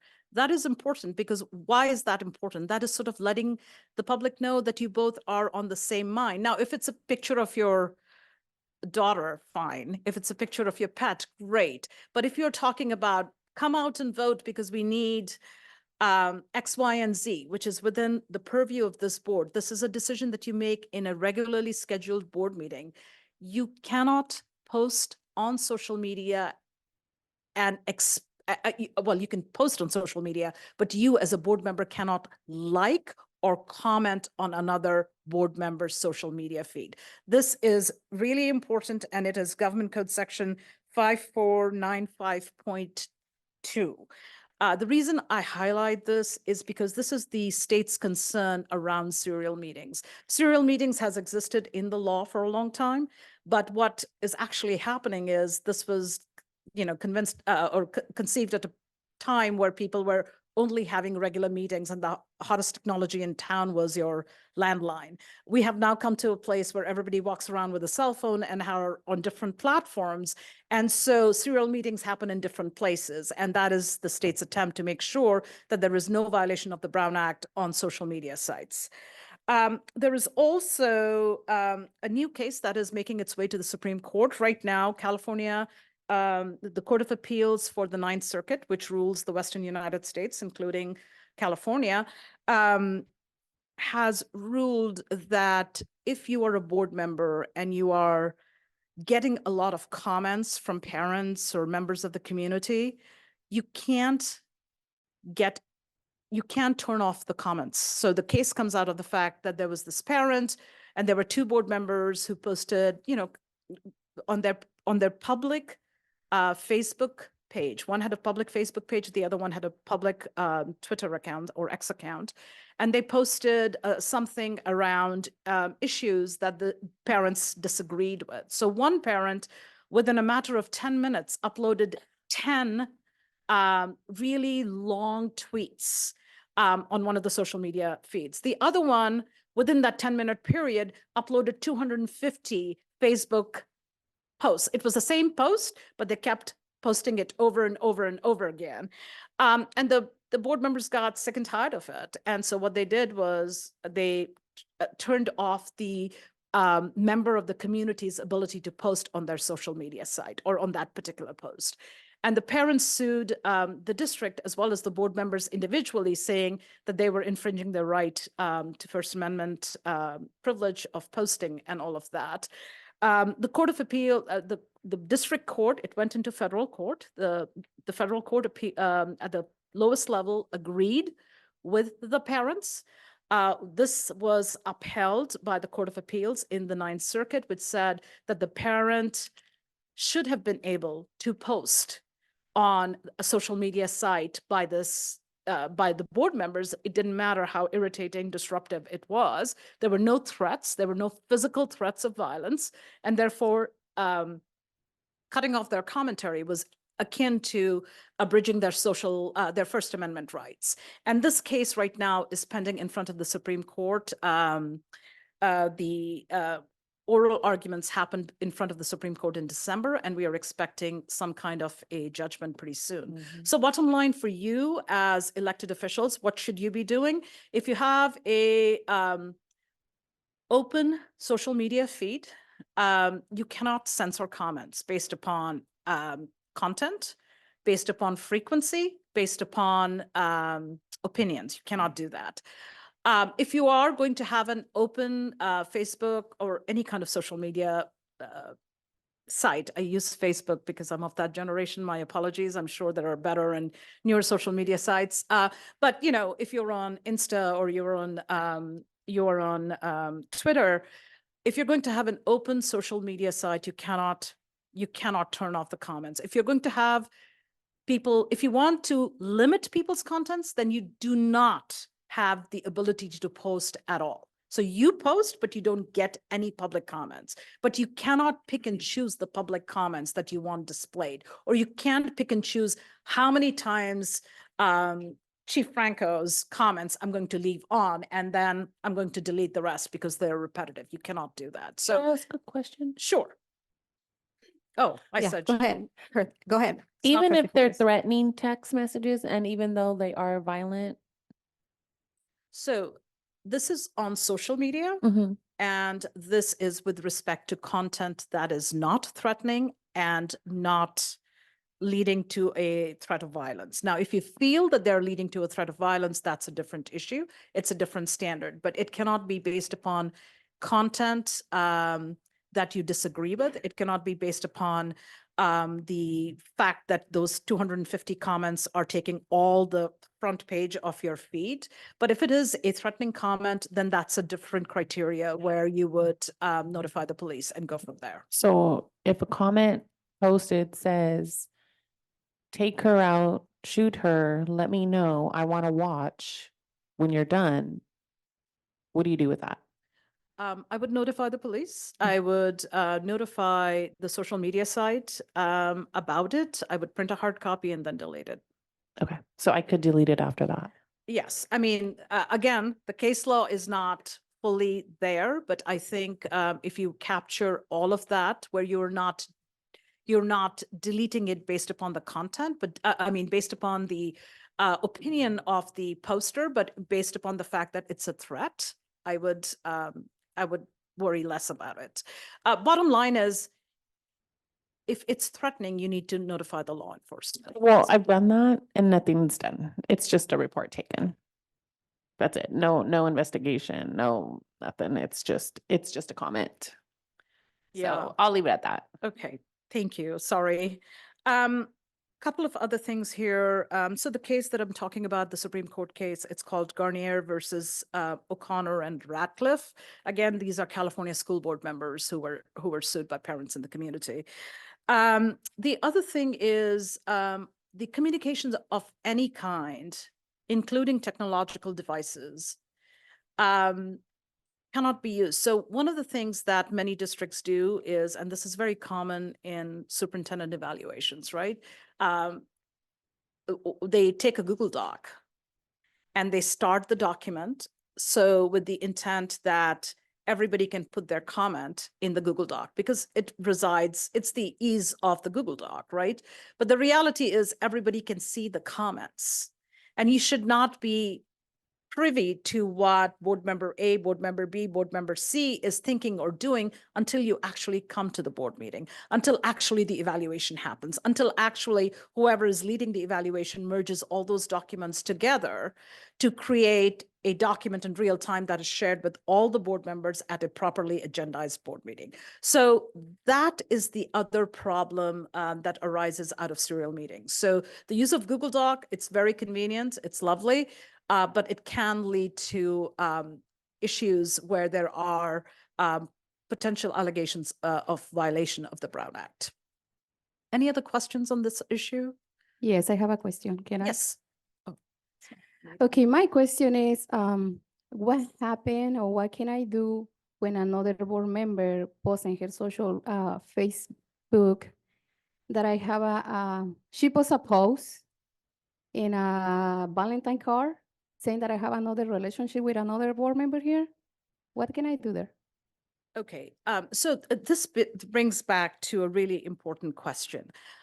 You are all individual board members, but as you sit there, you are just no different individually as a member of the public individually. So your authority doesn't come into play till this whole board gets convened. So if the board were to say, go out and get a restraining order, if the board were to authorize your lawyers to go out and get a temporary restraining order because that's the intent of the board, then your lawyers can step in, who are basically being paid with district money to step in to do that. But an individual board member, there is no automatic right to step in and protect an individual board member. Now, there are issues where you may need a temporary restraining order and all of that. There is a process for that, but that is the decision of the board. So I want to highlight that because I want to be sure that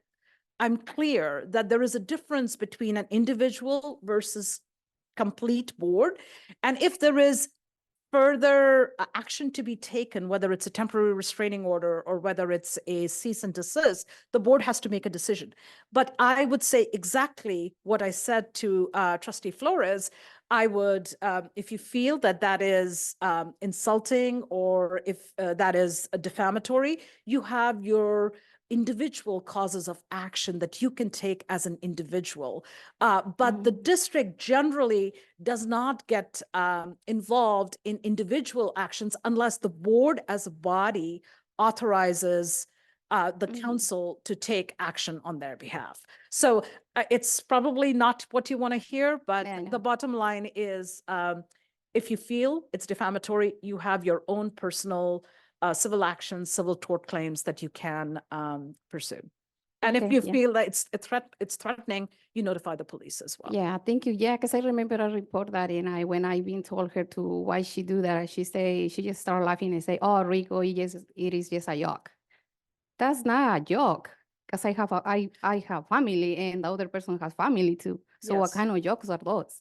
Yes, no, I Thank you. understand. Thank you. Thank you. Okay, Ms. Brown, let me just interrupt just a sec. So you're at 20 minutes already? okay, I'm just gonna go through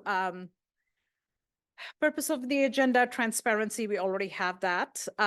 Closed session, we normally have closed session for very specific purposes, and they are outlined in our agenda very clearly why we meet.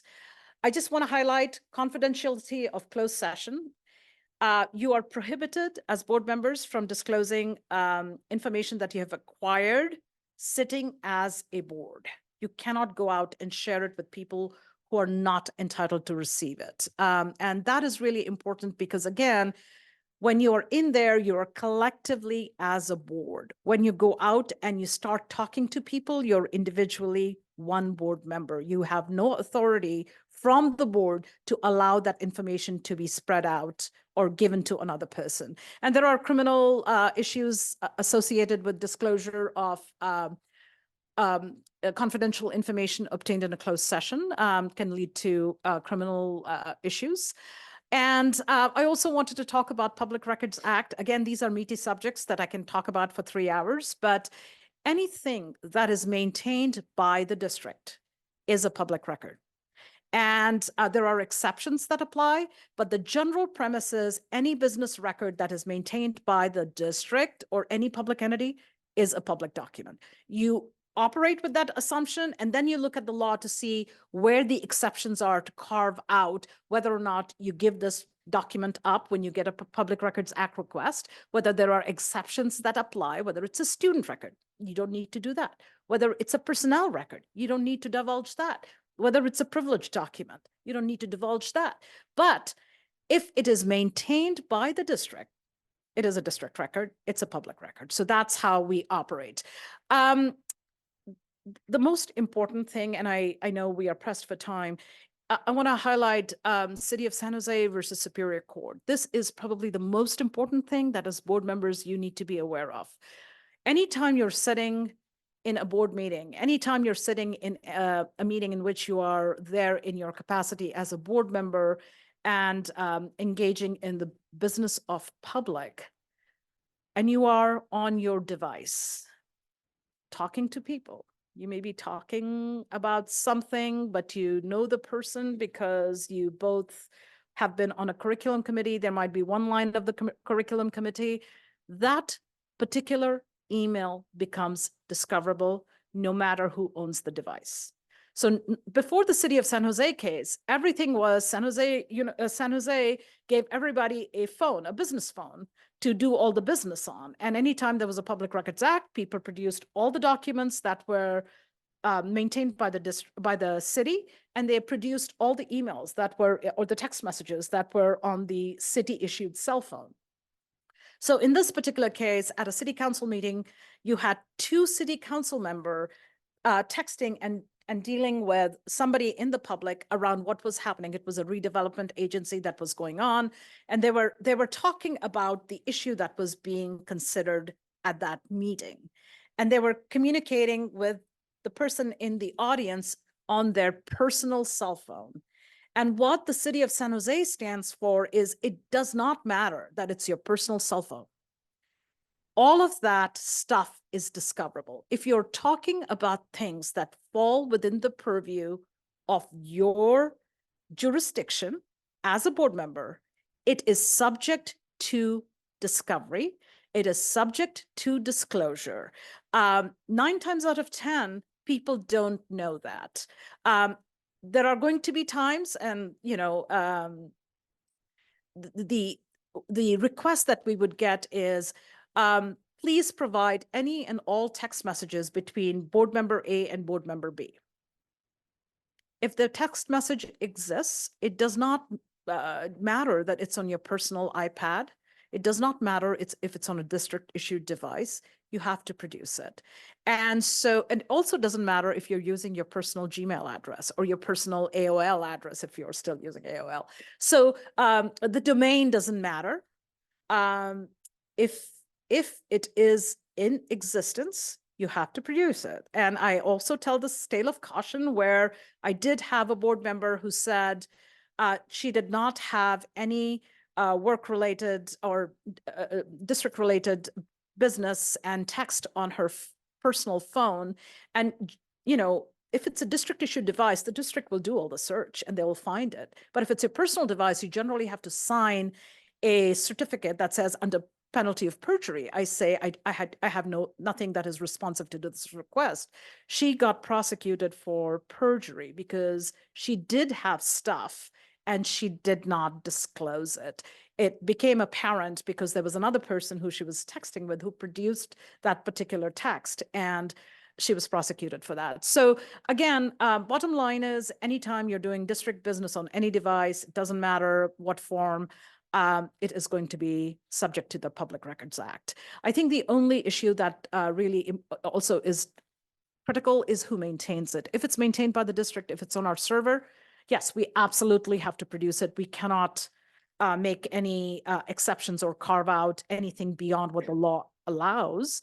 But you have to make the assertion on your own public devices, on your own public platforms, on your own private emails, whether or not these documents responsive to that PRA request exist. So just FYI, that's my tone of caution.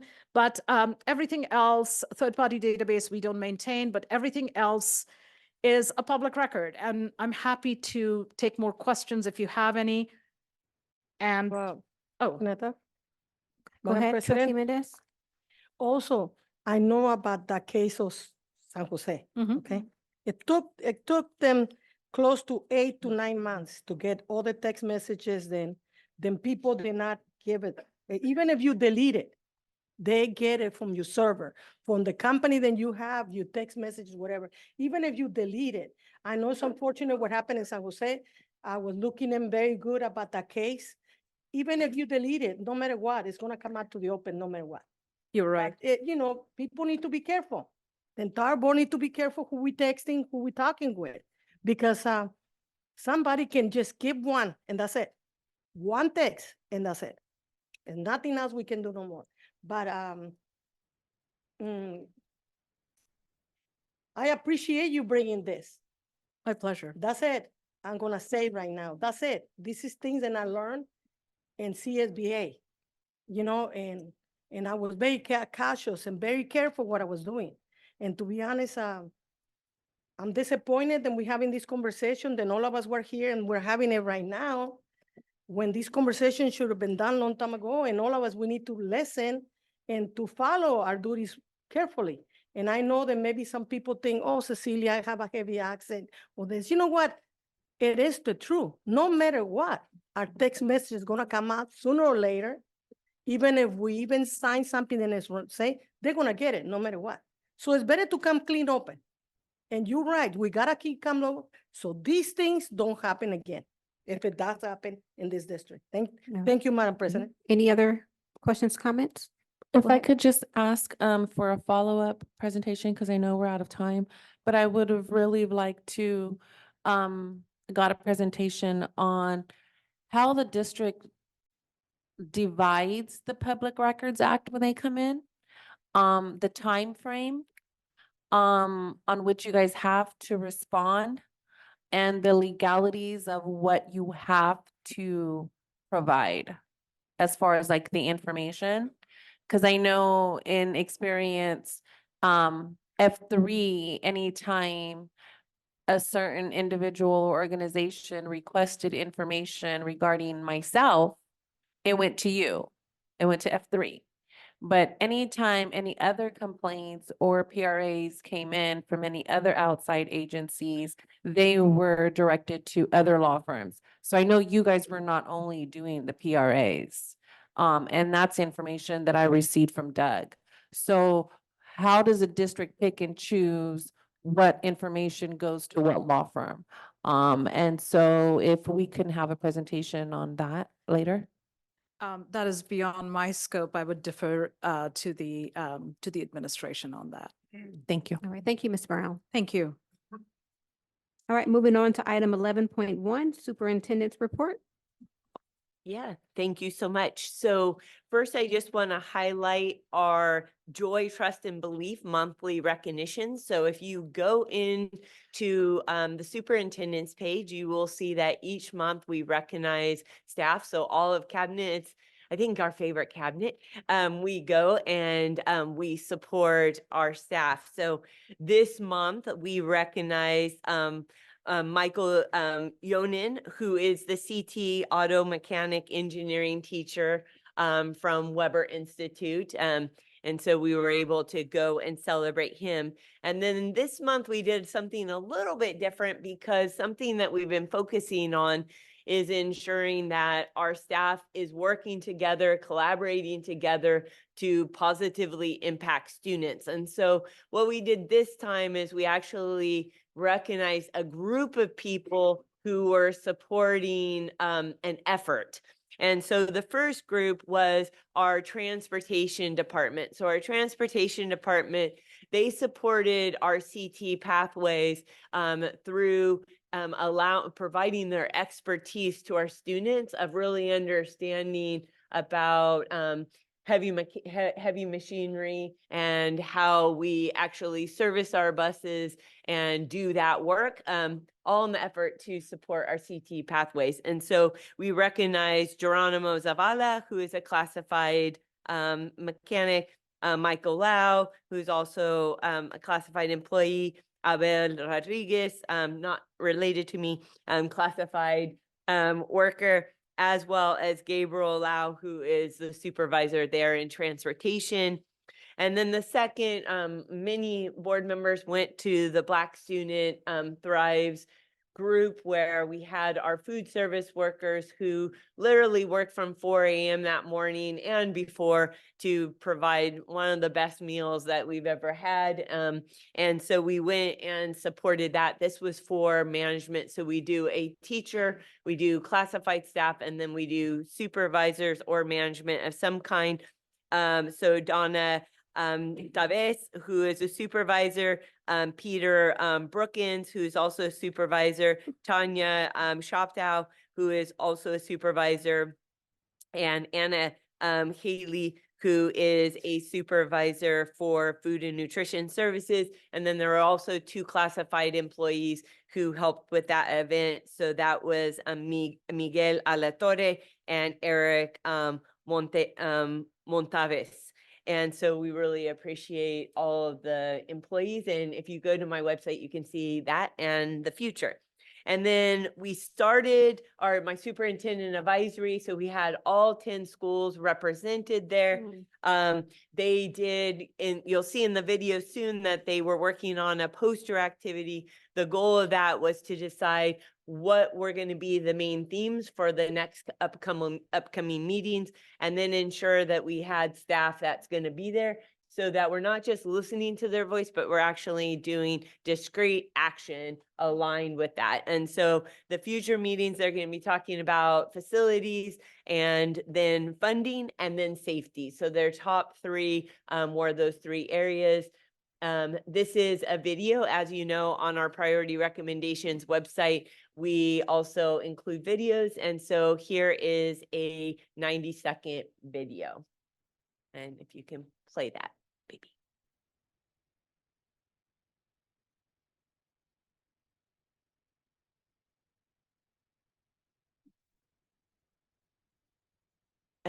So we can't hear it out here.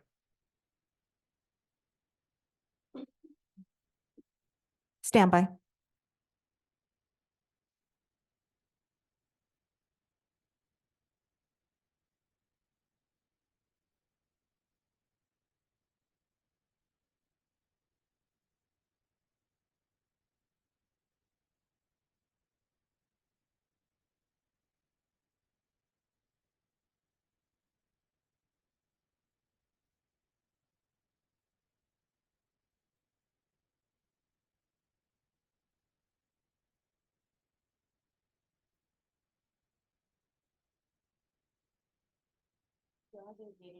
As they're getting it ready, I'll fill the space. So what the students did is they're going to be supporting our seal of civic engagement. So we went over the criteria for the seal of civic engagement. And then at each upcoming meeting, they're going to be defining what that criteria is as it applies to us. And so that will come to the board because we will be one of only 10% of the districts who have the seal of civic engagement. And it looks like we're ready. So here we go. Superintendent Dr. Michelle Rodriguez has formed a Superintendent Student Advisory Committee. We asked students why this is important. The Superintendent Student Advisory Committee is important to me because it is a chance for me to advocate for other students who don't have a voice. Because of the way I could impact my community. Because it's a step or a way to help our school districts and other schools around us. I could help other students' voices be heard.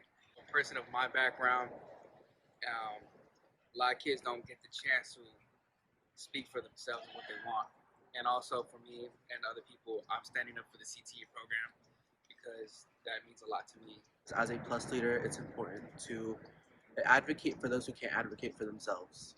I can make a change in my community and bring ideas to the table. The change that I can make throughout my school and other schools as well in my district. To help improve the lives of not only my schoolmates, but also for the whole district. I'm so excited to work with this outstanding group of students. It's truly a diverse voice with representation from all 10 of our high schools, both comprehensive, alternative, and specialty schools. And my goal is to not only listen to their feedback, but help them to see deliberate action behind that feedback.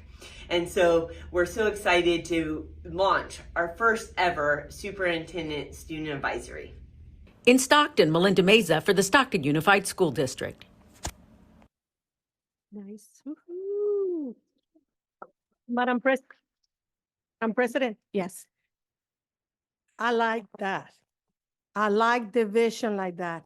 I like to see good things. Our district needs more of this. We need to join together and to really working all of us together to achieve everybody's dreams, including to be a more positive board and become and move away from negativity, because we need this. All of us, we need this.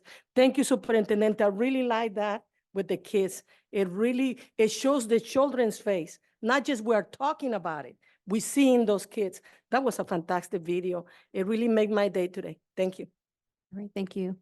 All right, moving on to item 11.2, approval of purchase of Visualine Alta Video Solution Phase 2.1 for the Department of Emergency Services, piggyback GSA contract number 47 QSWA 18D0035. Is there a motion? Make a motion, Cecilia Mendez. All right, is there a I'll second? second. Second, Zulueta. Any discussion? Roll call vote? Vice President Colon, Yes. Clerk Donaire, Yes. Trustee Flores, Yes. Trustee Mendez. Yes. Trustee Rico, Yes. Trustee Zulueta. Yes. President Stevens. Yes. Motion passes unanimously. Item 11.3, approval of the Stockton Unified District Disproportionality Plan. I'll call up Chief Franco to the podium, and before that, we'll have words from Dr. Rodriguez. Yeah, so Chief Franco is going to be speaking and providing the presentation. I just wanted to accentuate the really important work that this group has done, our staff has done, to ensure that we exit out of Department of Justice court oversight. And so I want to thank the group. I know that we've done a lot of work in the last 6 months, and DPS has done things for the years past, as has others, but just in the last 7 months, we had to do a tremendous lift in order to get done. So I appreciate the staff and their work. Thank you. Thank you. We appreciate it. And good evening, trustees, Board President, Trustee Stevens, Board of Trustees, and Dr. Rodriguez. So yes, we're here tonight to present our plan on reducing disproportionalities within the school district, which is our final task of the DOJ agreement. So it is a big celebration, I think, to come from that. Definitely. It did take a lot of work from a lot of people, two who are standing right here besides me, which I'll allow them to introduce themselves. Good evening, President Stevens and Vice President Colon and Superintendent Dr. Rodriguez and Board of Trustees. Karen Coleman, Director of Mental Health and Behavioral Support. Good evening. I was going to say morning, but we're still here in the evening. My name is Brittany Wilson. I'm the Disability Coordinator. Thank you all. See if this works. There it goes. So we'll jump right into it. And really, we want to give a little historical background as to how the work came around the DOJ agreement. So as we all know, the district entered into a stipulated judgment with the California Attorney General's Office in 2019. This stemmed from an investigation into the various policies, practices, and actions of the district as well as the department, and its overuse of the law enforcement component of that. And so as a result of the agreement, there were several tasks to be completed to address the impact it had on our students, including our students with disabilities and those, of color, students of color. And so I really want to highlight that before the agreement came into play, this work had been recognized and had already begun to be brought forward by the district. And so you'll see this as part of several of the data that we use to analyze in the disproportionality plan, as well as the work with the plan. So the plan was one of the tasks to be completed within the first year. It did take some time to get done, but the work was being done over the years. And so now we just got to the point of memorializing it and having it written down in a plan that we can present to you.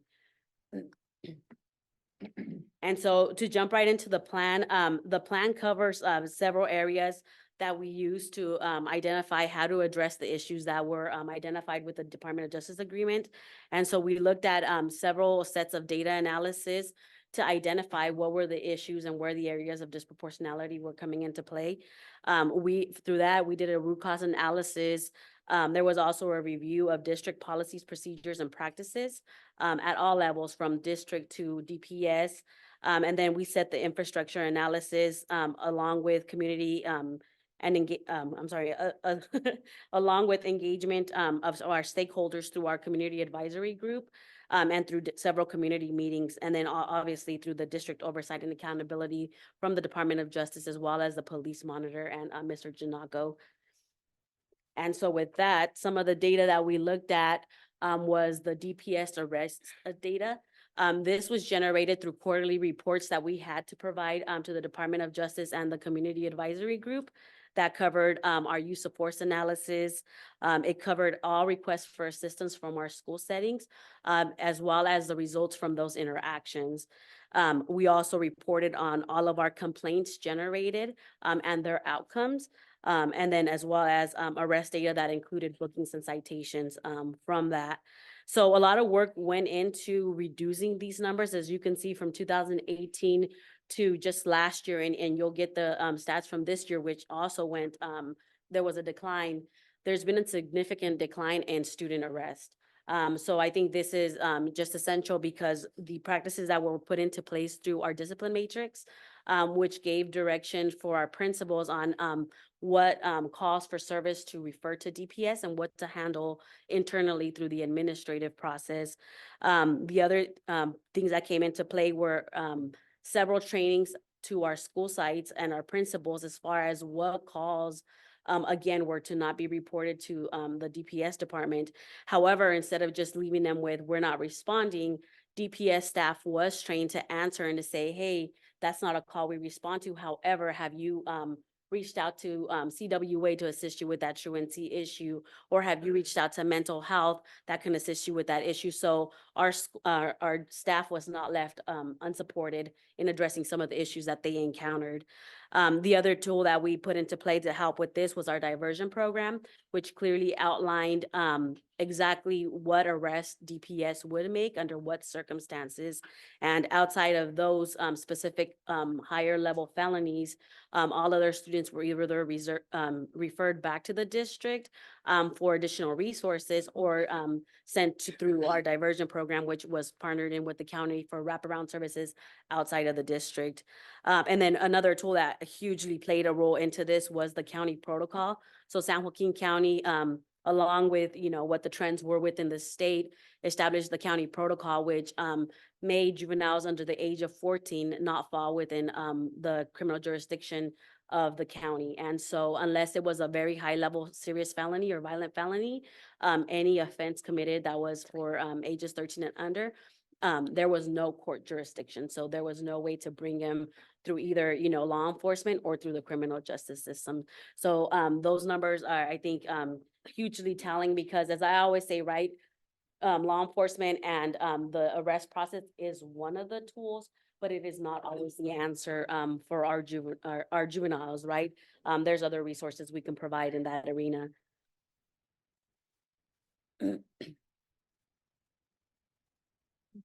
Oh, there it goes. As you can see, with the training that went into play with, along with our staff regarding a set of calls that we couldn't respond to. So DOJ identified a set of behaviors that were supposed to be handled administratively and not referred to DPS. And so training came into play as well as our DPS protocol from dispatch to say we were not going to respond and provide them additional resources. And as you can see over the years, even the calls for service related around those lower level disciplinary offenses has declined, which is a plus for our students, right? Because they're not being referred into a law enforcement system that not necessarily would address the issues that they were encountering. And likewise, our calls for service as a result of the policies and procedures that were put in place within the district, our calls for service have declined significantly. As you can see, in 2018-19, we had 8,000, over 8,000 calls for service to handle everything, right? From, significant felonies to your most level truancy calls. And so through our practices and referrals back to the district for the proper resources, that has declined by over 50%. And some of the stats that you will see, obviously, where there was a decline and then an incline was the COVID years, which did play a role. I think had we been in session during COVID, the number still would have been at a consistent decline, but obviously not as low because school wasn't in session, so kids weren't there for us to necessarily, interact with.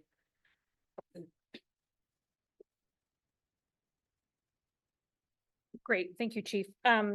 Some of the calls that Chief was referring to in terms of unwarranted was centered around law enforcement being engaged for mental health related crises. And so that was one of the corrective actions that was set forth in the agreement. And as a result, we created a mental health crisis protocol. And some of the data that you will see here is set forth with the protocol from year 21-22. We had 95 students assessed for a mental health crisis. Instead of engaging in law enforcement, having a mental health assessment by a mental health professional and mental health clinician, down to 76 in 22-23 and 34 23-24 through October. I just looked at the stats this evening and we're at 53 assessments. And I think what that speaks to is the commitment from the board in terms of supporting our schools with mental health professionals. We started with 9 mental health clinicians and now we're at 39 mental health clinicians, same with counselors, school nurses, and school psychologists. So I think it's really made a difference in terms of students receiving the mental health support rather than law enforcement being engaged. The second set of data is relating to after a mental health clinician assesses, when is a student deemed in immediate danger where they have to engage then law enforcement to consider a 5150 transport to crisis. And so as you can see, we took some data, 17-18, there were 49 5150 transports to crisis. In 21-22, 32, 22-23, 13. And I'm happy to say as of tonight, we only have 5 so far this school year requiring transport. I think it's been a great collaboration between the mental health department and Department of Public Safety. One of the things I want to comment about what Chief talked about is the work was starting long before we got the agreement. And again, the support in terms of increasing mental health clinicians on school sites. A few other things that we did above and beyond in relation to this work is we created an on-call mental health clinician procedure so that mental health assessments were readily available. The second thing was establishing a monthly meeting with mental health and Department of Public Safety to review our 5150 referrals and various other issues. And then lastly, very proud of us in partnership developing a mental health referral from DPS. So when they are on calls, and maybe it could be at school or not at school, they can generate a referral that then comes to our department and we can follow up afterwards. And I think that that's really been a great support. As part of the process that Chief spoke to is the root cause analysis. Our leadership team, along with various other district teams, took an opportunity in various meetings to consider what would be the, and trying to understand the factors that are contributing to the disproportionality in relation to referrals to law enforcement. And the root cause analysis that we came up with was around the inconsistent implementation of our multi-tiered system of support across the district, our inconsistent implementation of the discipline matrix, and a lack of cultural sensitivity, consistent family engagement, and unidentified implicit biases, which Brittany will speak to. That root cause analysis really informed the work that we continue to do, in particular around our district-wide trainings and some of the work that Brittany will speak to in the next slide. So just as Karen shared, we have many things that we've done over the last 5 years and even before. All of that starting with our district-wide training.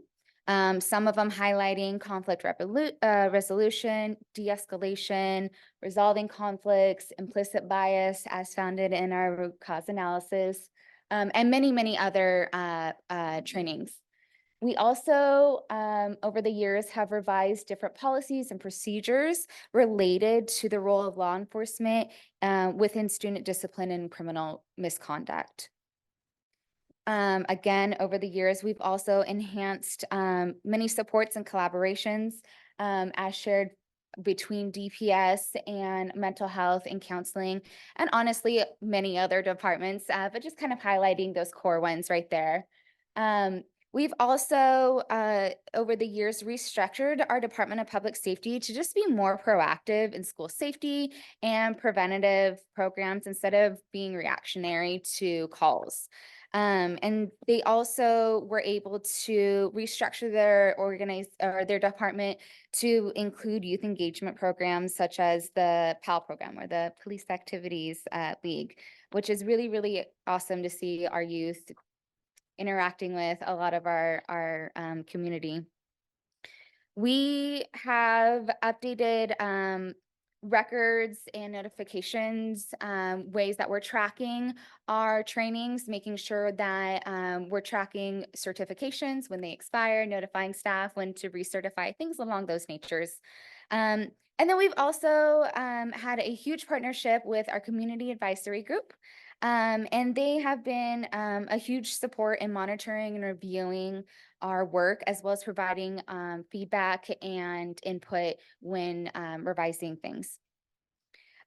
So with some of this, we've done a lot more than just up here, but with that, we have agreed to continue to do this work much past the agreement, because as we identified, we saw this was an issue before the agreement. We see that we're going to continue the work so it doesn't become an issue again after the agreement is concluded.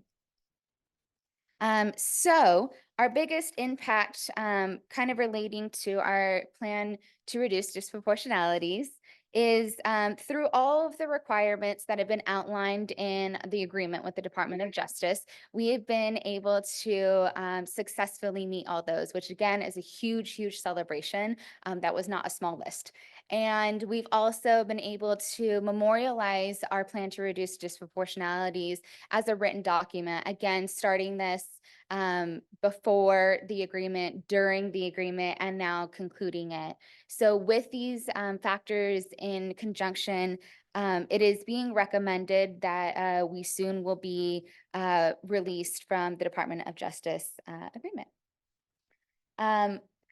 In doing so, we have provided assurance to the Department of Justice that we will again continue to collect data on the use of force, law enforcement contacts, arrests, calls for assistance, and complaint summaries. We have also agreed to continue reporting these informations quarterly to police professionals, our community advisory group again, and the Transformative Justice Subcommittee.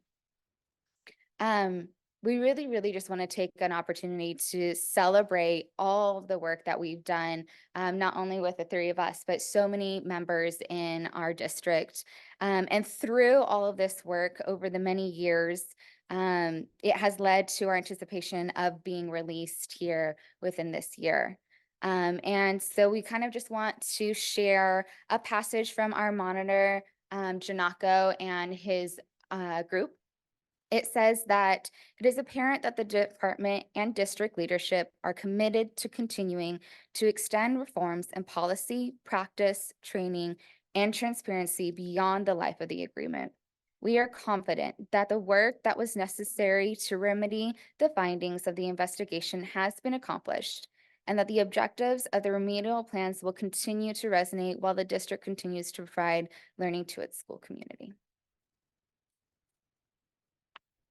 And with that, I just want to take a minute just to take the opportunity to really emphasize again that this has been work that one was stipulated through an agreement, but that the district and the department recognized was essential because prior to the agreement actually being fully implemented, we recognized that we had to stop just focusing on the learning environment of the child, but we had to focus on the child as a whole, which I think has been something the district has been preaching over the last few years, right? And I'm like, that goes into every aspect of mental health to the contacts that they have with our department. And so with that, I do want to take the opportunity to thank a lot of people within this district. I won't name everyone who had a piece to do with the Department of Justice agreement because it took a lot of people to complete this work.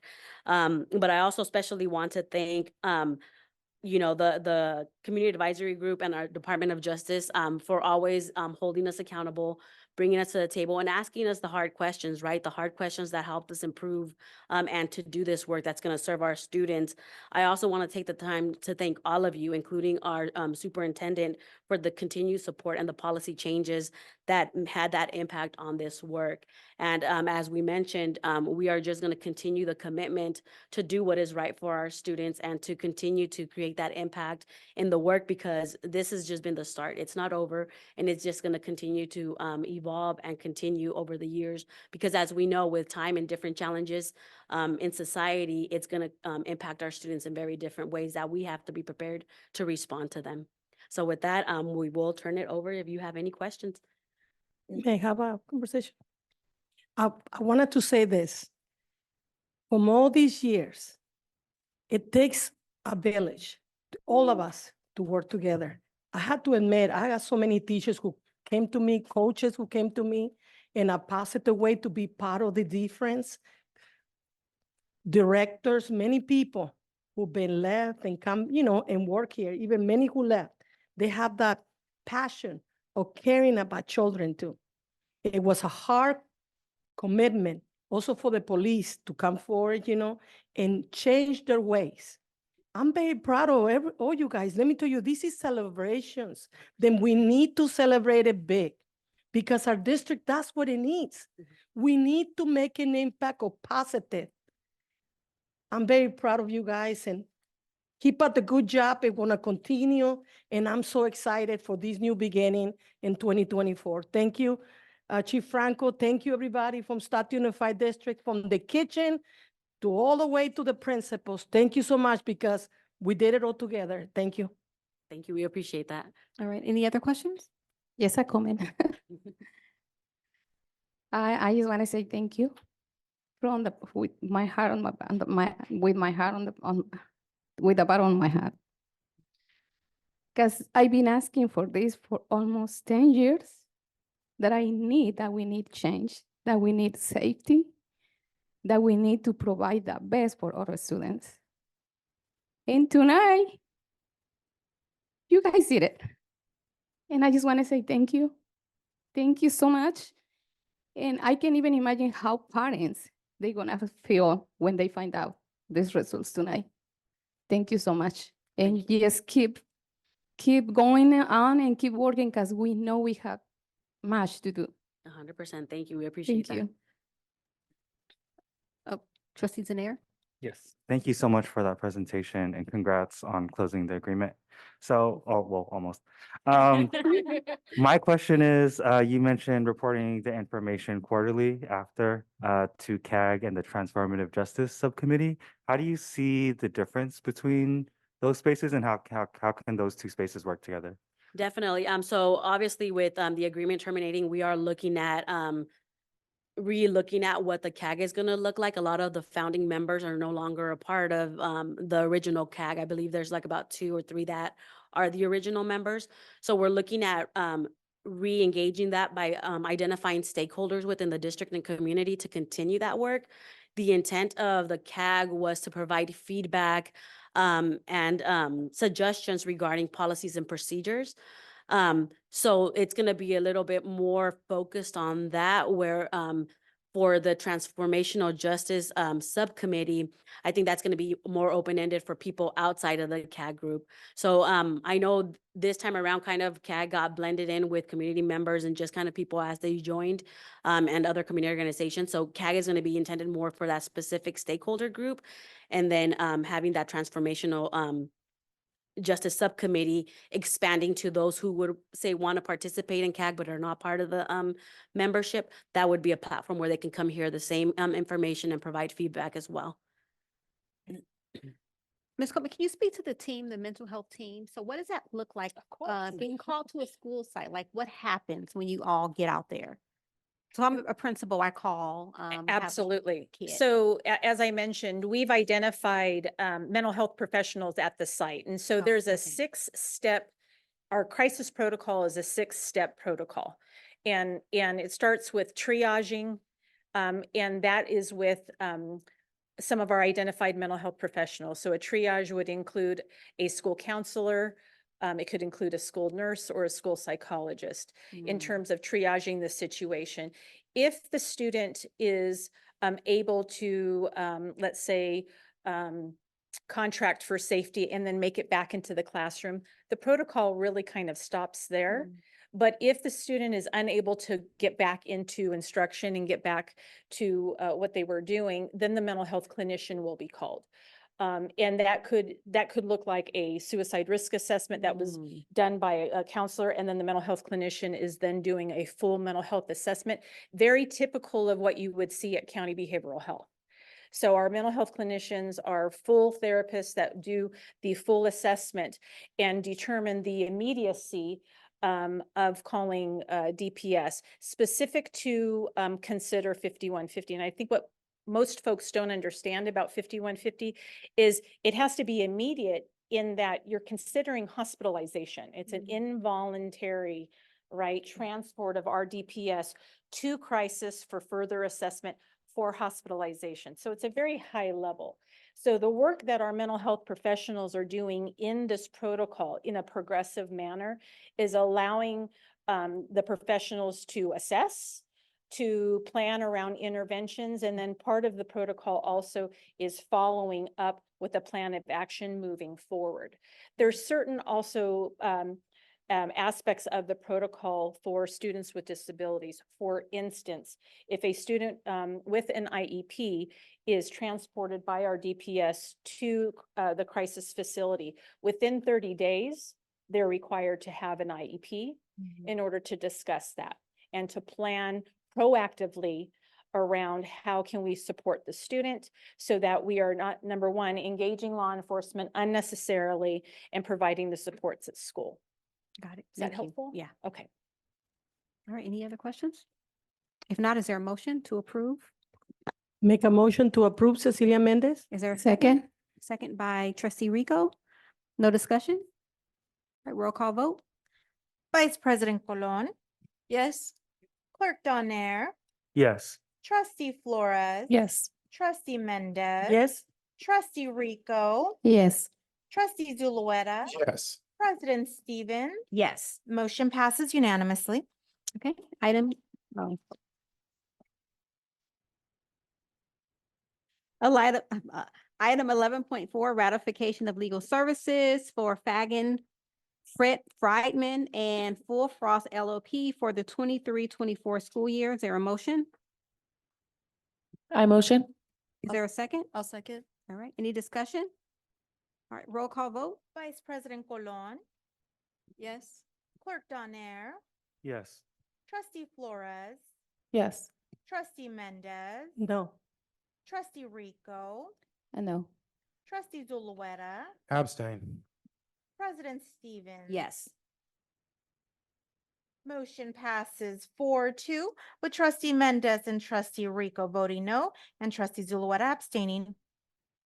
Item 11.5, approval to attend Turnaround Arts California Superintendent Honors Reception on February 7, 2024 in Costa Mesa. Is there a motion?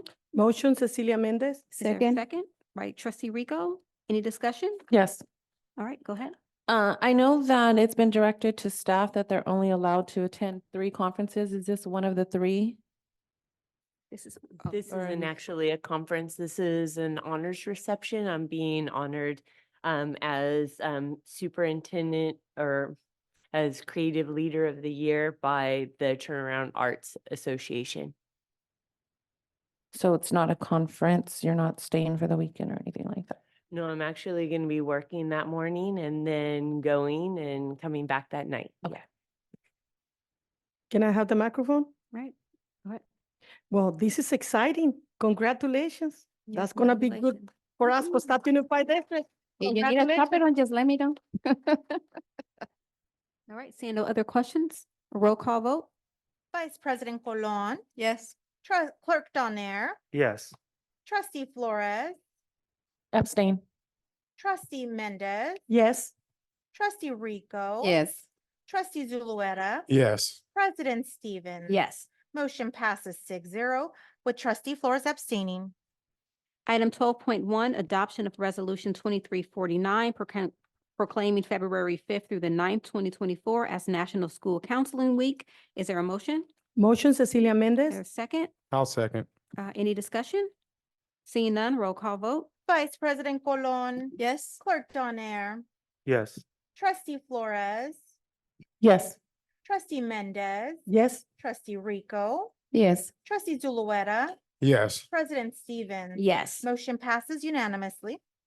Item 12.2, approval of amendment of the non-public school master contract for specialized education of California, doing business as Sierra School of San Joaquin for the Special Education Department for 23-24 school year. Is there a motion? Motion Cecilia Mendez. I'll second. Second by Zulueta. Is there any discussion? Seeing none, roll call vote? Vice President Colon. Yes. Clerk Donaire, Yes. Trustee Flores, Yes.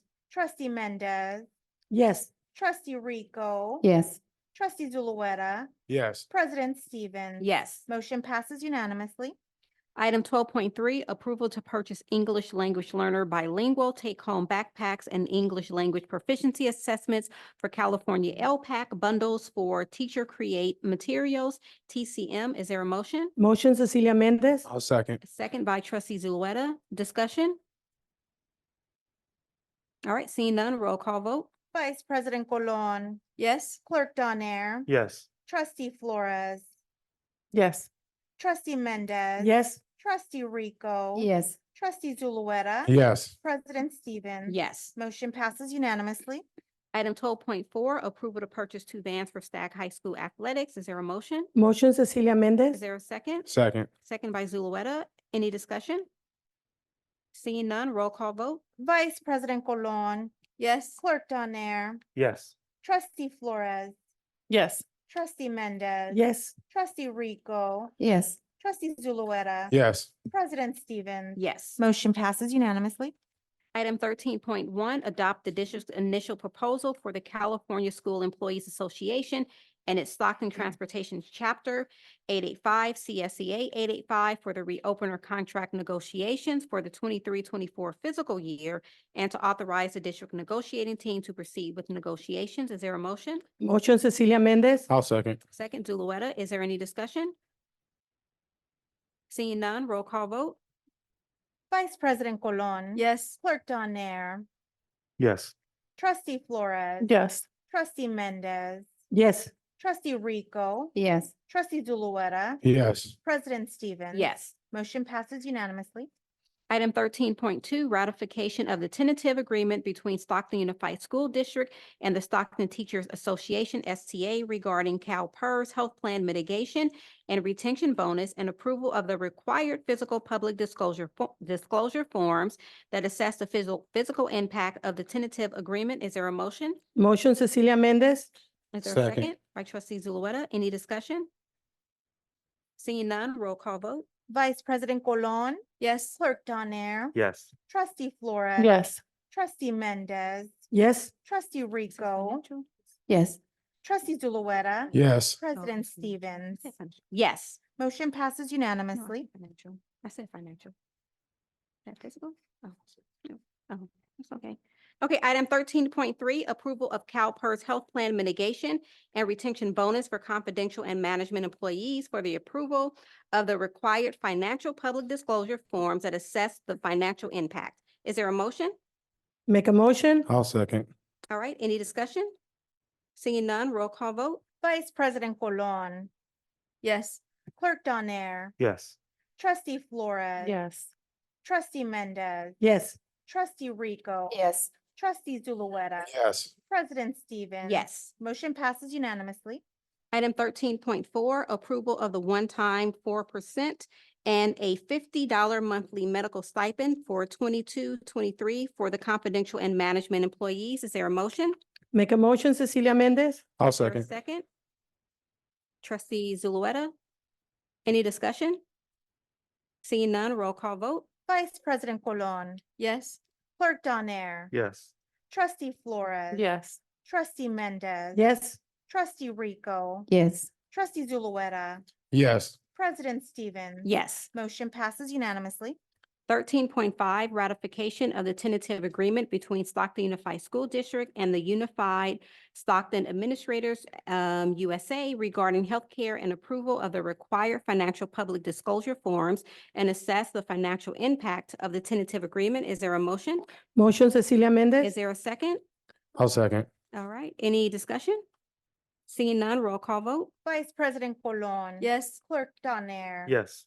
Trustee Flores. Yes. Trustee Mendez. Yes. Trustee Rico. Yes.